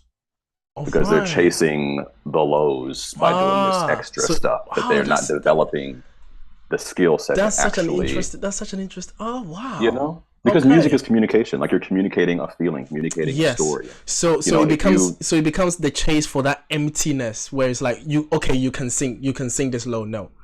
Like it's like I can do this. Yeah. Oh yeah, you can place this note. All right, I place this note. I'm great. Right. So it's not. Oh, that's very interesting. So the chase for singing, I'm able to sing, like, let's say B0 or hit B0. Okay, I was able to hit B0. Yeah, I'm great. It's like, well, but can you actually manipulate how bass sound in the context of music? Like, do you know what the music needs in terms of bass? Because that's what really defines a bass singer, not just the fact that you can hit those notes. Exactly. I see. So I think, like, to me, kind of bass singing has gotten conflated with like low note enthusiasm, which is a whole different thing. It's just no other part does that. Like you don't have obviously. So the idea of like a bass singer, there's no tenor singer that does tricks all the time more so than actually just singing well. Okay. So it's I don't know. It's all about the music and the art. Wow, I've never thought of that in that way. I think majority of us, when we hear bass singer, we just immediately go to how low can you go? Yeah, right? How low and how like but it doesn't have to be that. Like why are we constraining it so far? You know what I mean? Right. That's just how I look at it. Wow, I've never thought of that. That is really so interesting. That's just me. I think it's an unpopular opinion, but if you think about it too, like the other reason I'm not a big fan of that, or growling or fire breathing, whatever you call it, you can't do much with those notes. So is it really part of vocal range? Because if you think of like falsetto, you can pop into falsetto, but you can do a run in falsetto. You can actually make it artful. You can do a scale through your falsetto into, if the melody calls for you to go from E5 to E4, you can, descant and make it pretty and whatever. Yeah.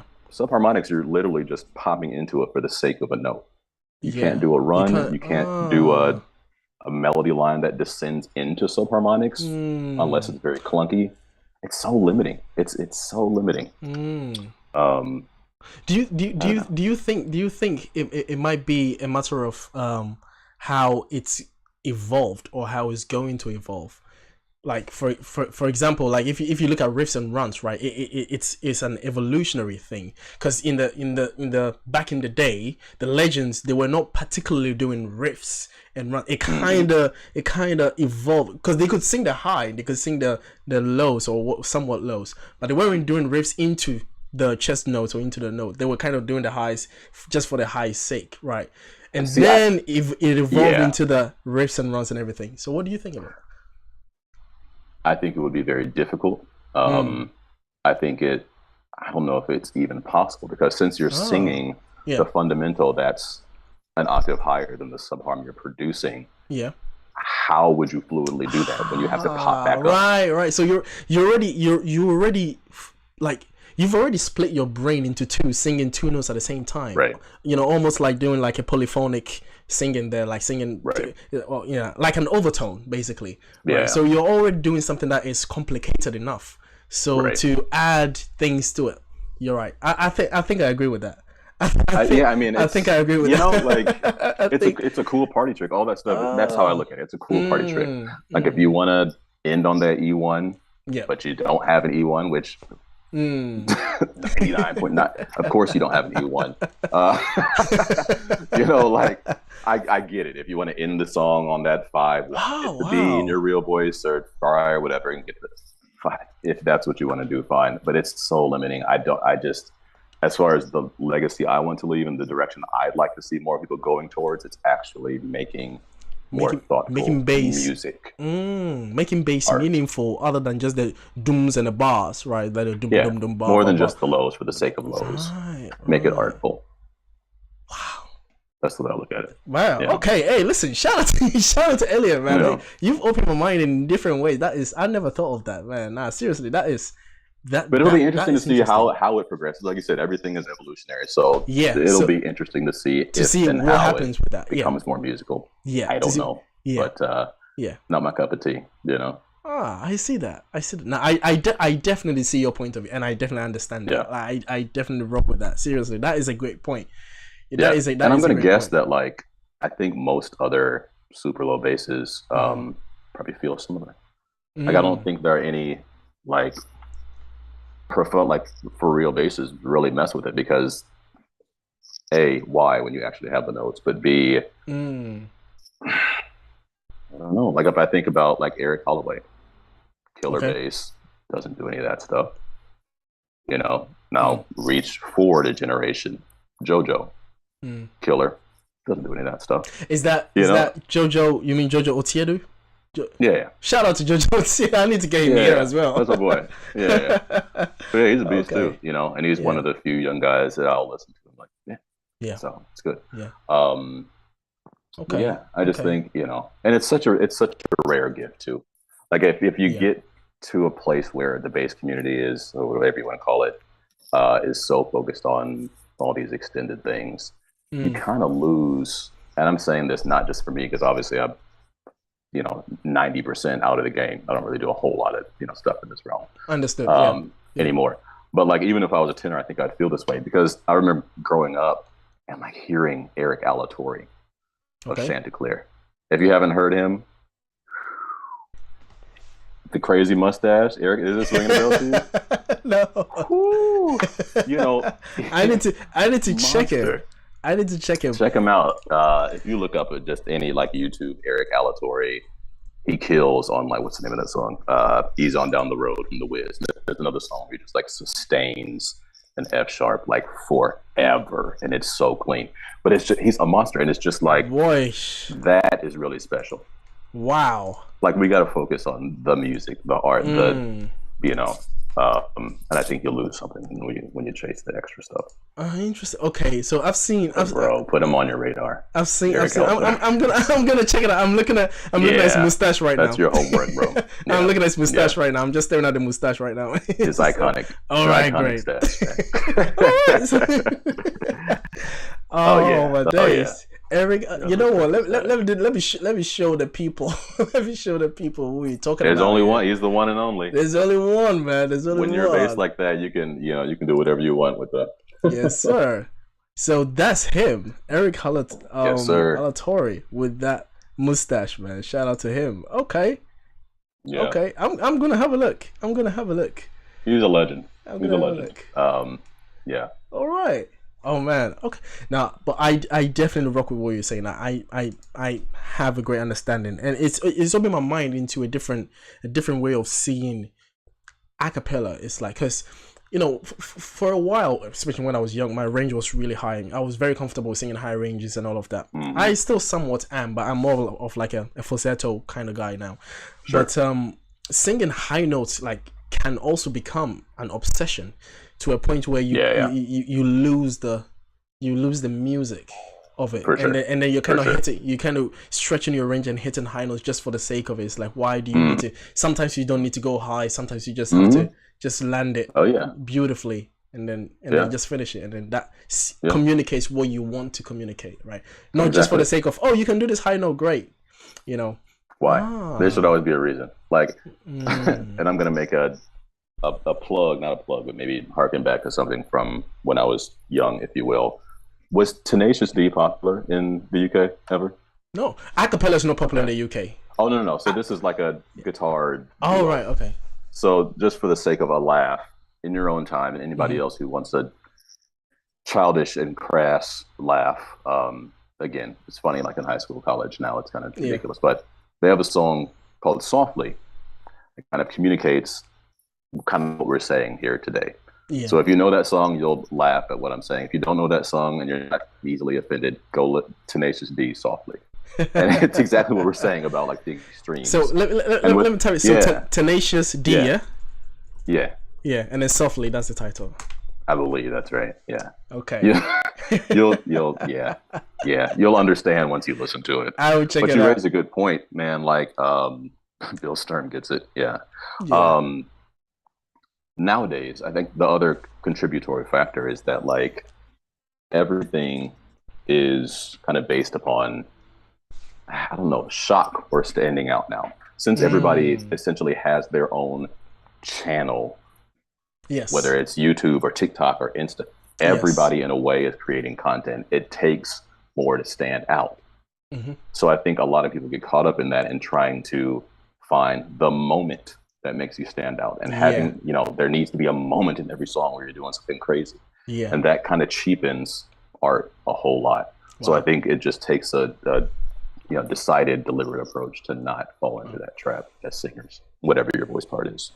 Yeah. And to some extent, people can sense when you are trying to reach for that golden moment, and they can tell. It's like, oh, okay, you're kind of forcing it. Right, you're forcing the moment. It's like, all right, relax. Exactly.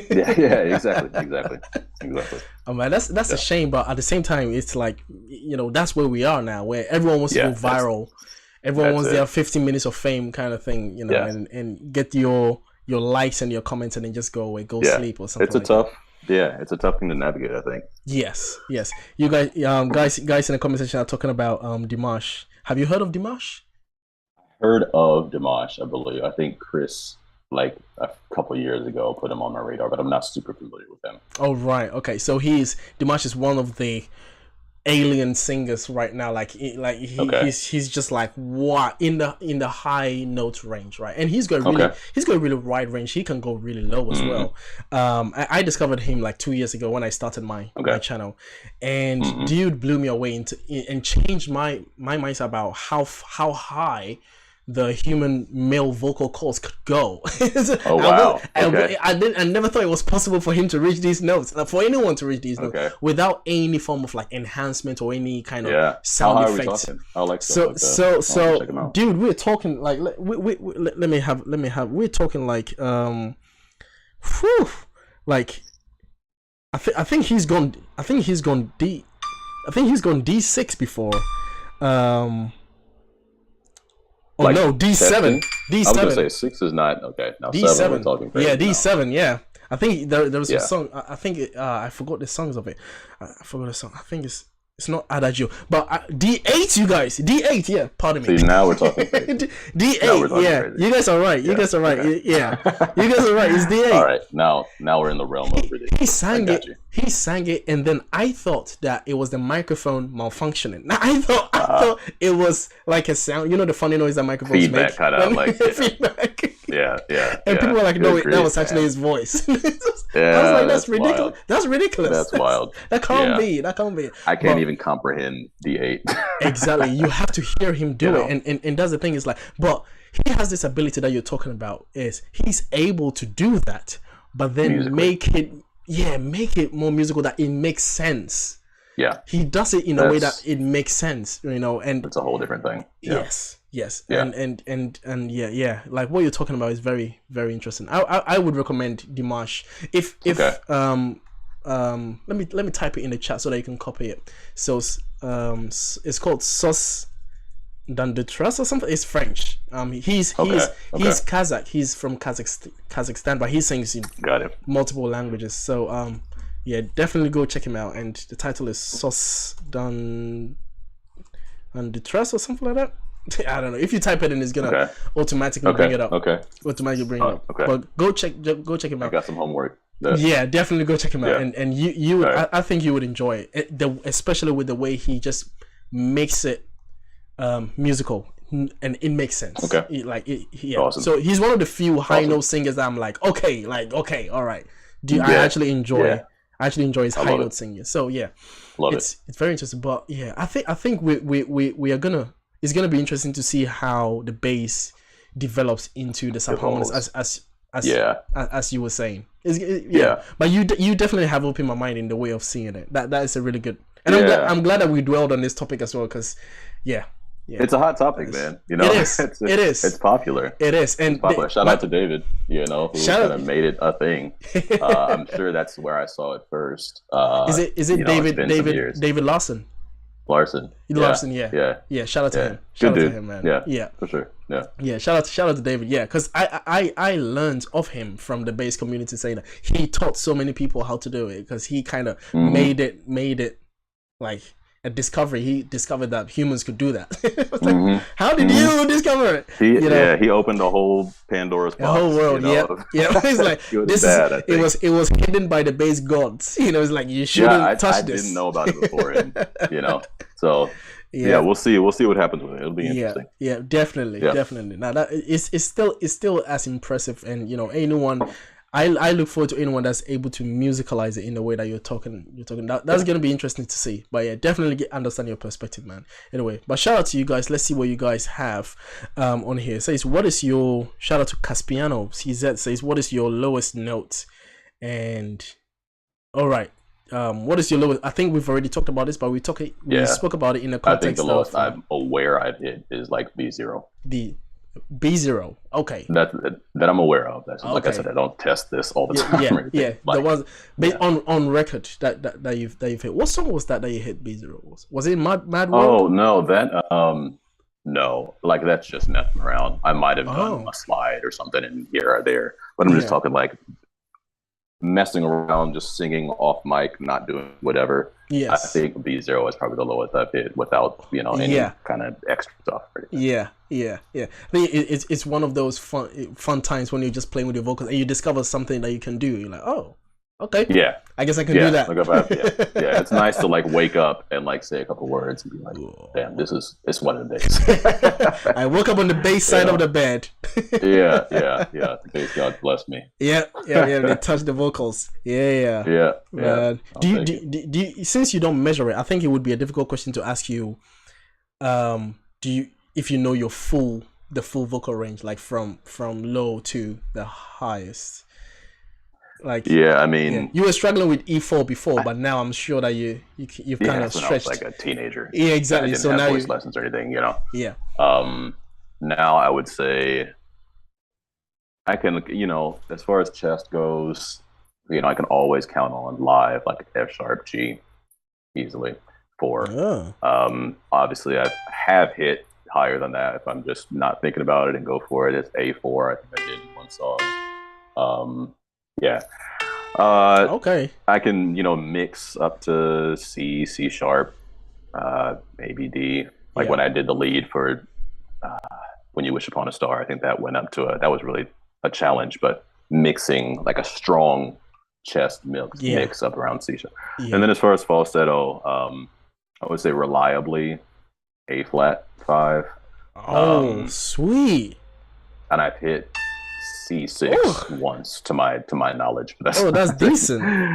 That's decent. That's not something I would, arrange for myself for a live set. And man, that's a crazy note. C6. Yeah. Most days it's like A5.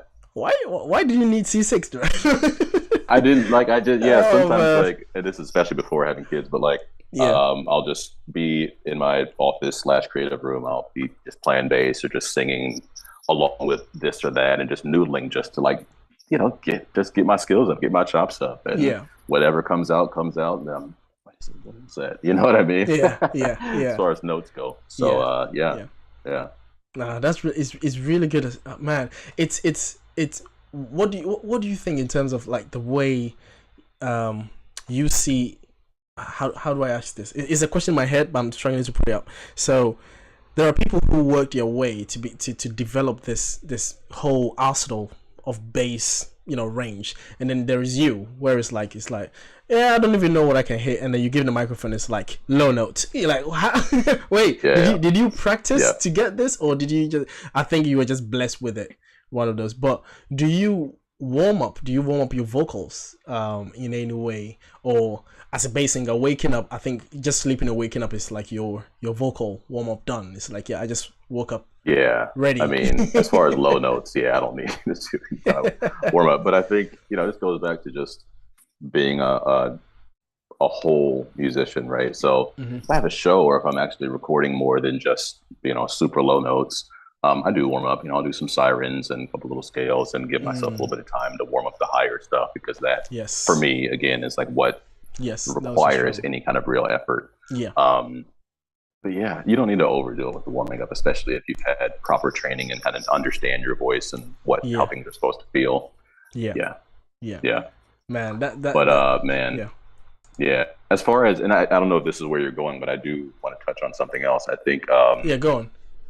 I would love to just hear basses work on different skills more, right? And not just think about, because I think about the things that, like, my favorite bass singers historically, not even just right now, there's some that don't even do this anymore, but just like feel is really important. You know what I mean? The groove, being able to like really pocket a groove and really, create a unique kind of soundscape that is maybe a little more, fusion or whatever. Like, skills are so important. Like the way Hops, like nobody does slap bass like Armand Hutton. Right. That skill, like, he's a great bass, period, great arranger, but the slap, he owns that. Like, there's a skill he's developed, and it's killer. I think Alvin Chia does a lot of slaps as well. Alvin Chia, his feel is great. Slaps, he can do more of an upright bass sound, more of a flat bass sound. Great singer, low and high. Like, the skills. More of that. Reggie from Afro Blue, his feel is awesome. His sounds are awesome. Trist from Impact Formula, his sounds feel just. There's so much. So many skills. That Impact. You're right. Because I've listened to Impact a few times. Yeah, the bass is crazy. So cool. His sounds are awesome. I'll listen to him and just chuckle sometimes. It's dope. Yes. That is amazing. What would you say in terms of like developing that skill, and also being a musical bass singer, right?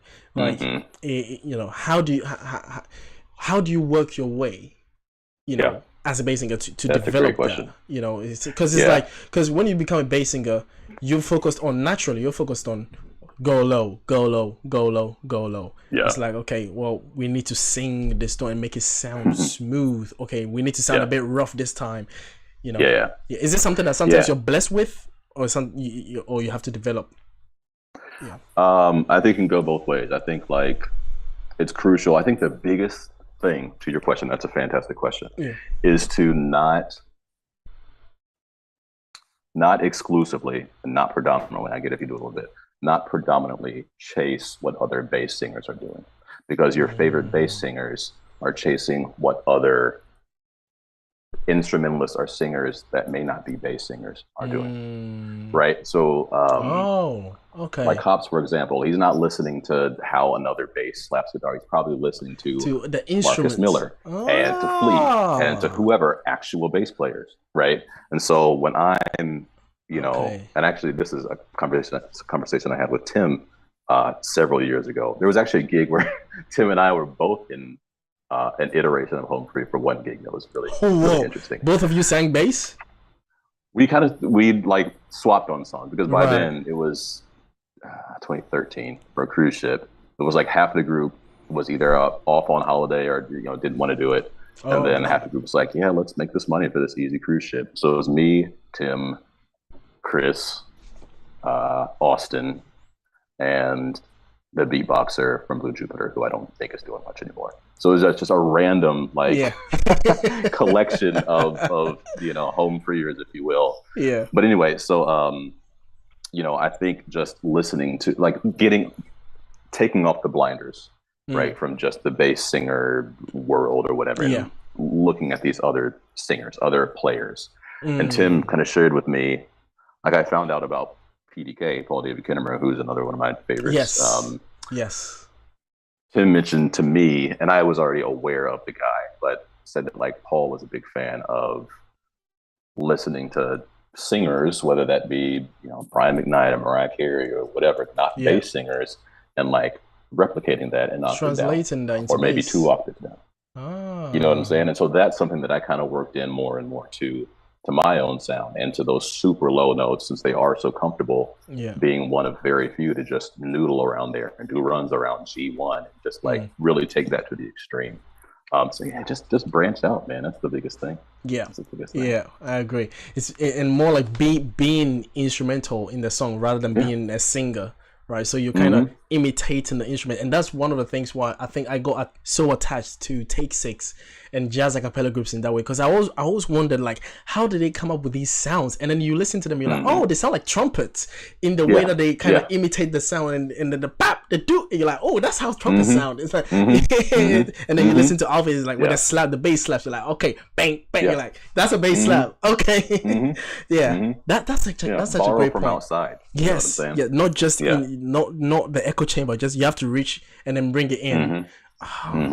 That's a good point. That's a great. Damn, dude, you didn't start a class. One other thing, I like I said, I've been doing this forever. I enjoy it. And it's funny, like one thing that I've enjoyed seeing over the last however many years is, for the longest time, you had bass singing, and bass has kind of stayed in that low range. And even when they would get higher, they would still really focus on having that kind of heavy and dramatic quality that people associate with basses. What I think I started seeing more of in the early 2000s, mid 2000s, as I was kind of getting through school and doing more of this professionally more and more, is some basses, not necessarily super low basses, but some, professional basses, solid basses that took it upon themselves to learn how to sound truly like any old, like a tenor or like a baritone in their upper range. Like Tim, for example, like he can sing, like if you think about, what's the song? Mayday, or something, like he sounds good in a tenor range, like he's a tenor, like to truly be able to do that. And shout out to another just hero of mine, John Music. He was part of a group called Chapter 6. And he could just, like, when he sang up in the F and G, it sounded like a tenor.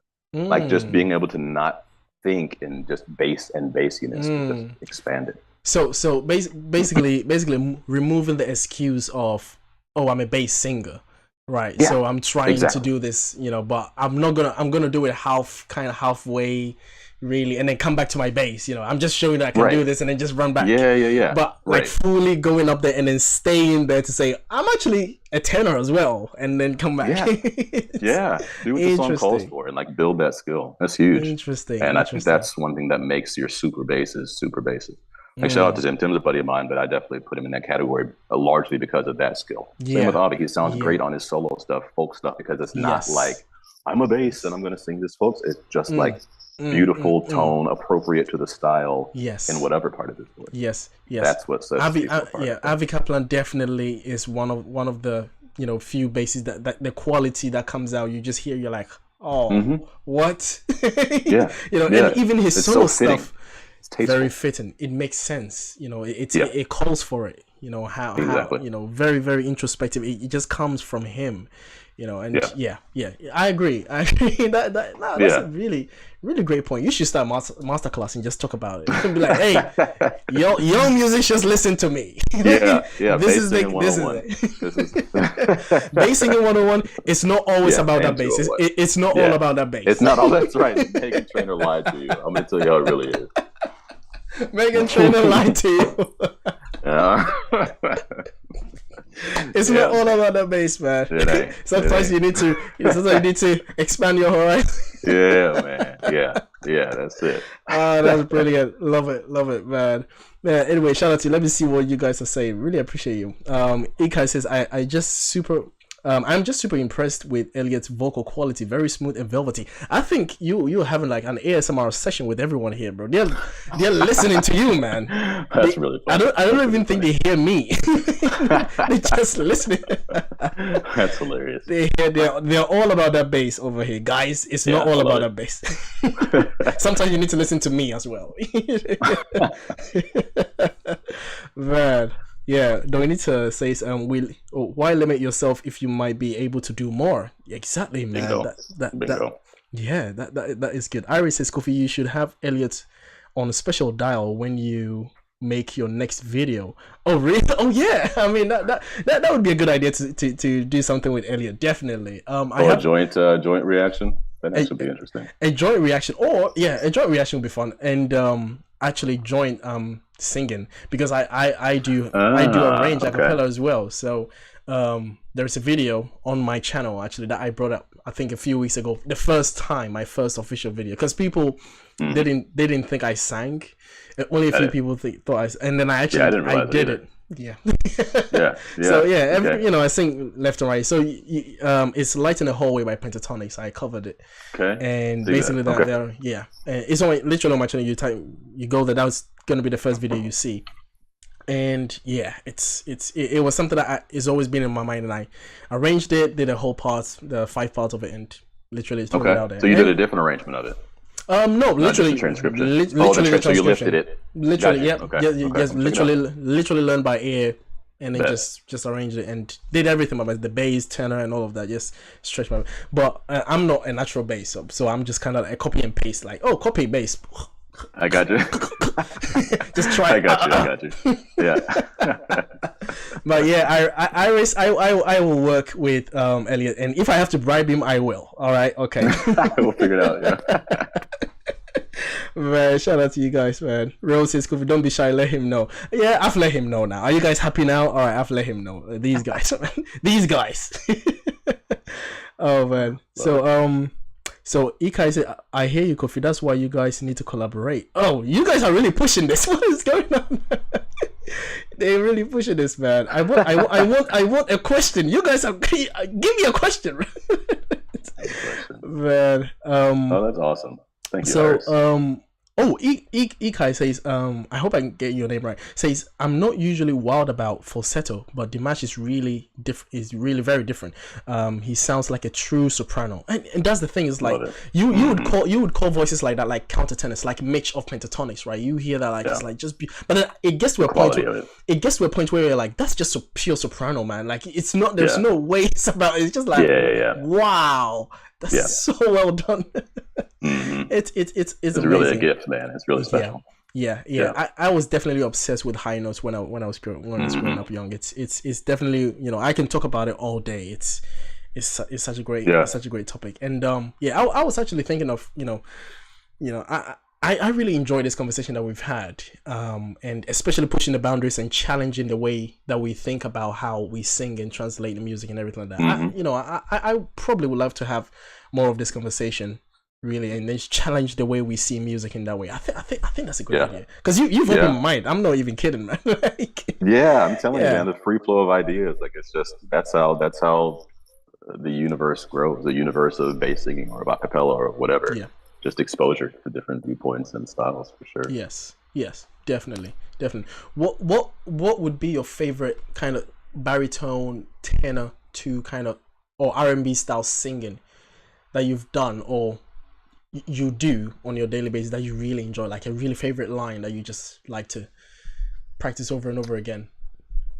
And I like, it's kind of changed over the years. Like I really, as I was finishing my, music degree, which was commercial music, even though I dabbled in classical, um, I'm just a big fan of like soul music. So sometimes it's stuff that's a little earthier, funkier, like D'Angelo. Big fan of D'Angelo, right?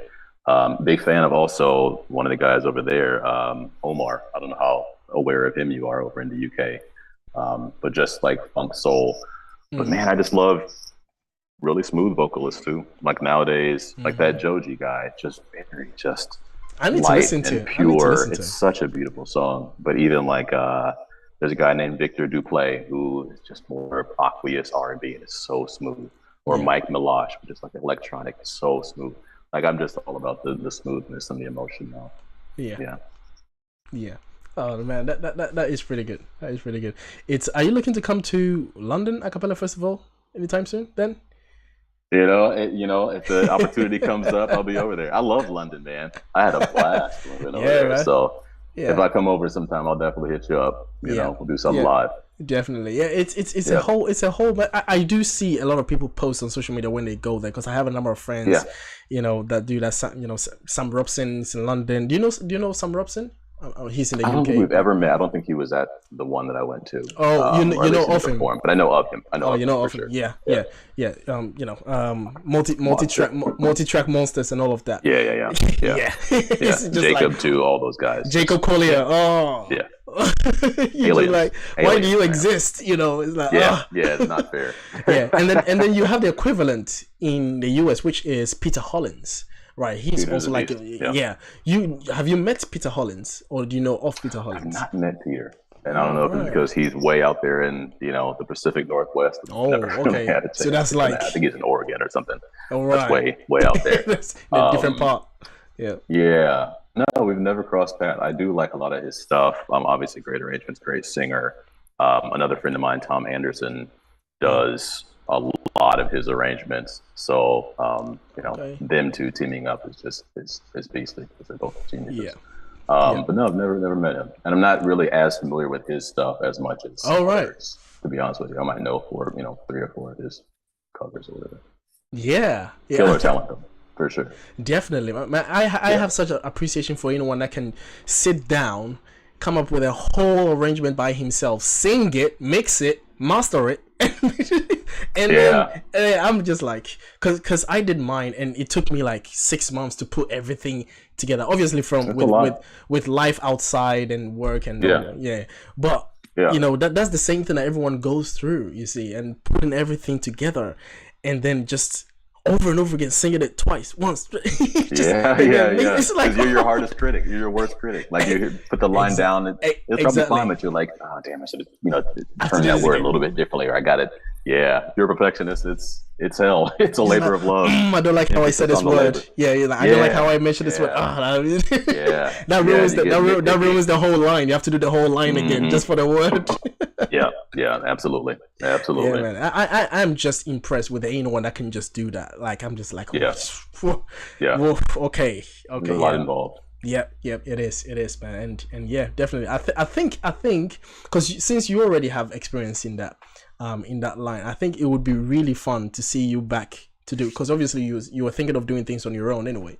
So it would be really fun to see you do something along the lines of that. The multi-tracks and all of that, just going crazy, going berserk with that. I think it would be fun. It would be fun to see you, man. Yeah. Let me see if anyone has any question. He does love figuring his stuff out. Yeah, you're talking about you. Man. Yeah. What instruments do you play? Do you play any instruments? Not well. Not at this point in time. Like I, from 6th grade to 12th grade, I took piano lessons and played in college some, as much as I needed to for my music major and for songwriting and stuff. But that's not something I've really kept up since then. And then over the last handful of years, I've kind of messed around with teaching myself the bass. Like there's a video on my Instagram of me just like plucking around and making a funky version of a Paul McCartney song. Big Paul McCartney fan. So my 5-string is sitting over there right now, gathering dust most days, but I do still mess with it. But those are predominantly that. That's good, man. When it comes to, so one question as well that I wanted to ask, but I think I missed it, is in all your gigs, right, that you work with, Humphrey and all of these guys, when you mentioned that they send you the blueprint of the song for you to learn, right? Was the blueprint coming in like a MIDI form or like music score sheet? Like, were you reading it or were you listening to it and then just nowadays, more often than not, it's just audio, but sometimes it's both. Like with Seventh Avenue, it's normally Chris will put the standard arrangement together and then do a MIDI and send me both, and I'll do my thing on it. But more often than not, now it's the audio file. I'll separate it out and do my thing. So you can sight read, obviously, because you study music. You didn't major in music, so I definitely I read music, and I'm not a perfect sight reader because I just don't need to have that skill so much currently. But if you put me in a context where I need to sing along, you learn a song as whatever. You just figure it out, like everything else. I'll figure it out. Absolutely. That's the theme. My middle name. Sight singing. Yeah. Is that part of the? I'm sure that's part of like the final exam in like music. That's definitely like, part of sight singing. Constant part of studying. University study. So man, that's crazy. That is one of the things that I constantly go on about. It's like one of the things that I regret not doing when I was young was getting myself into just learning to read music or having like a formal education in music.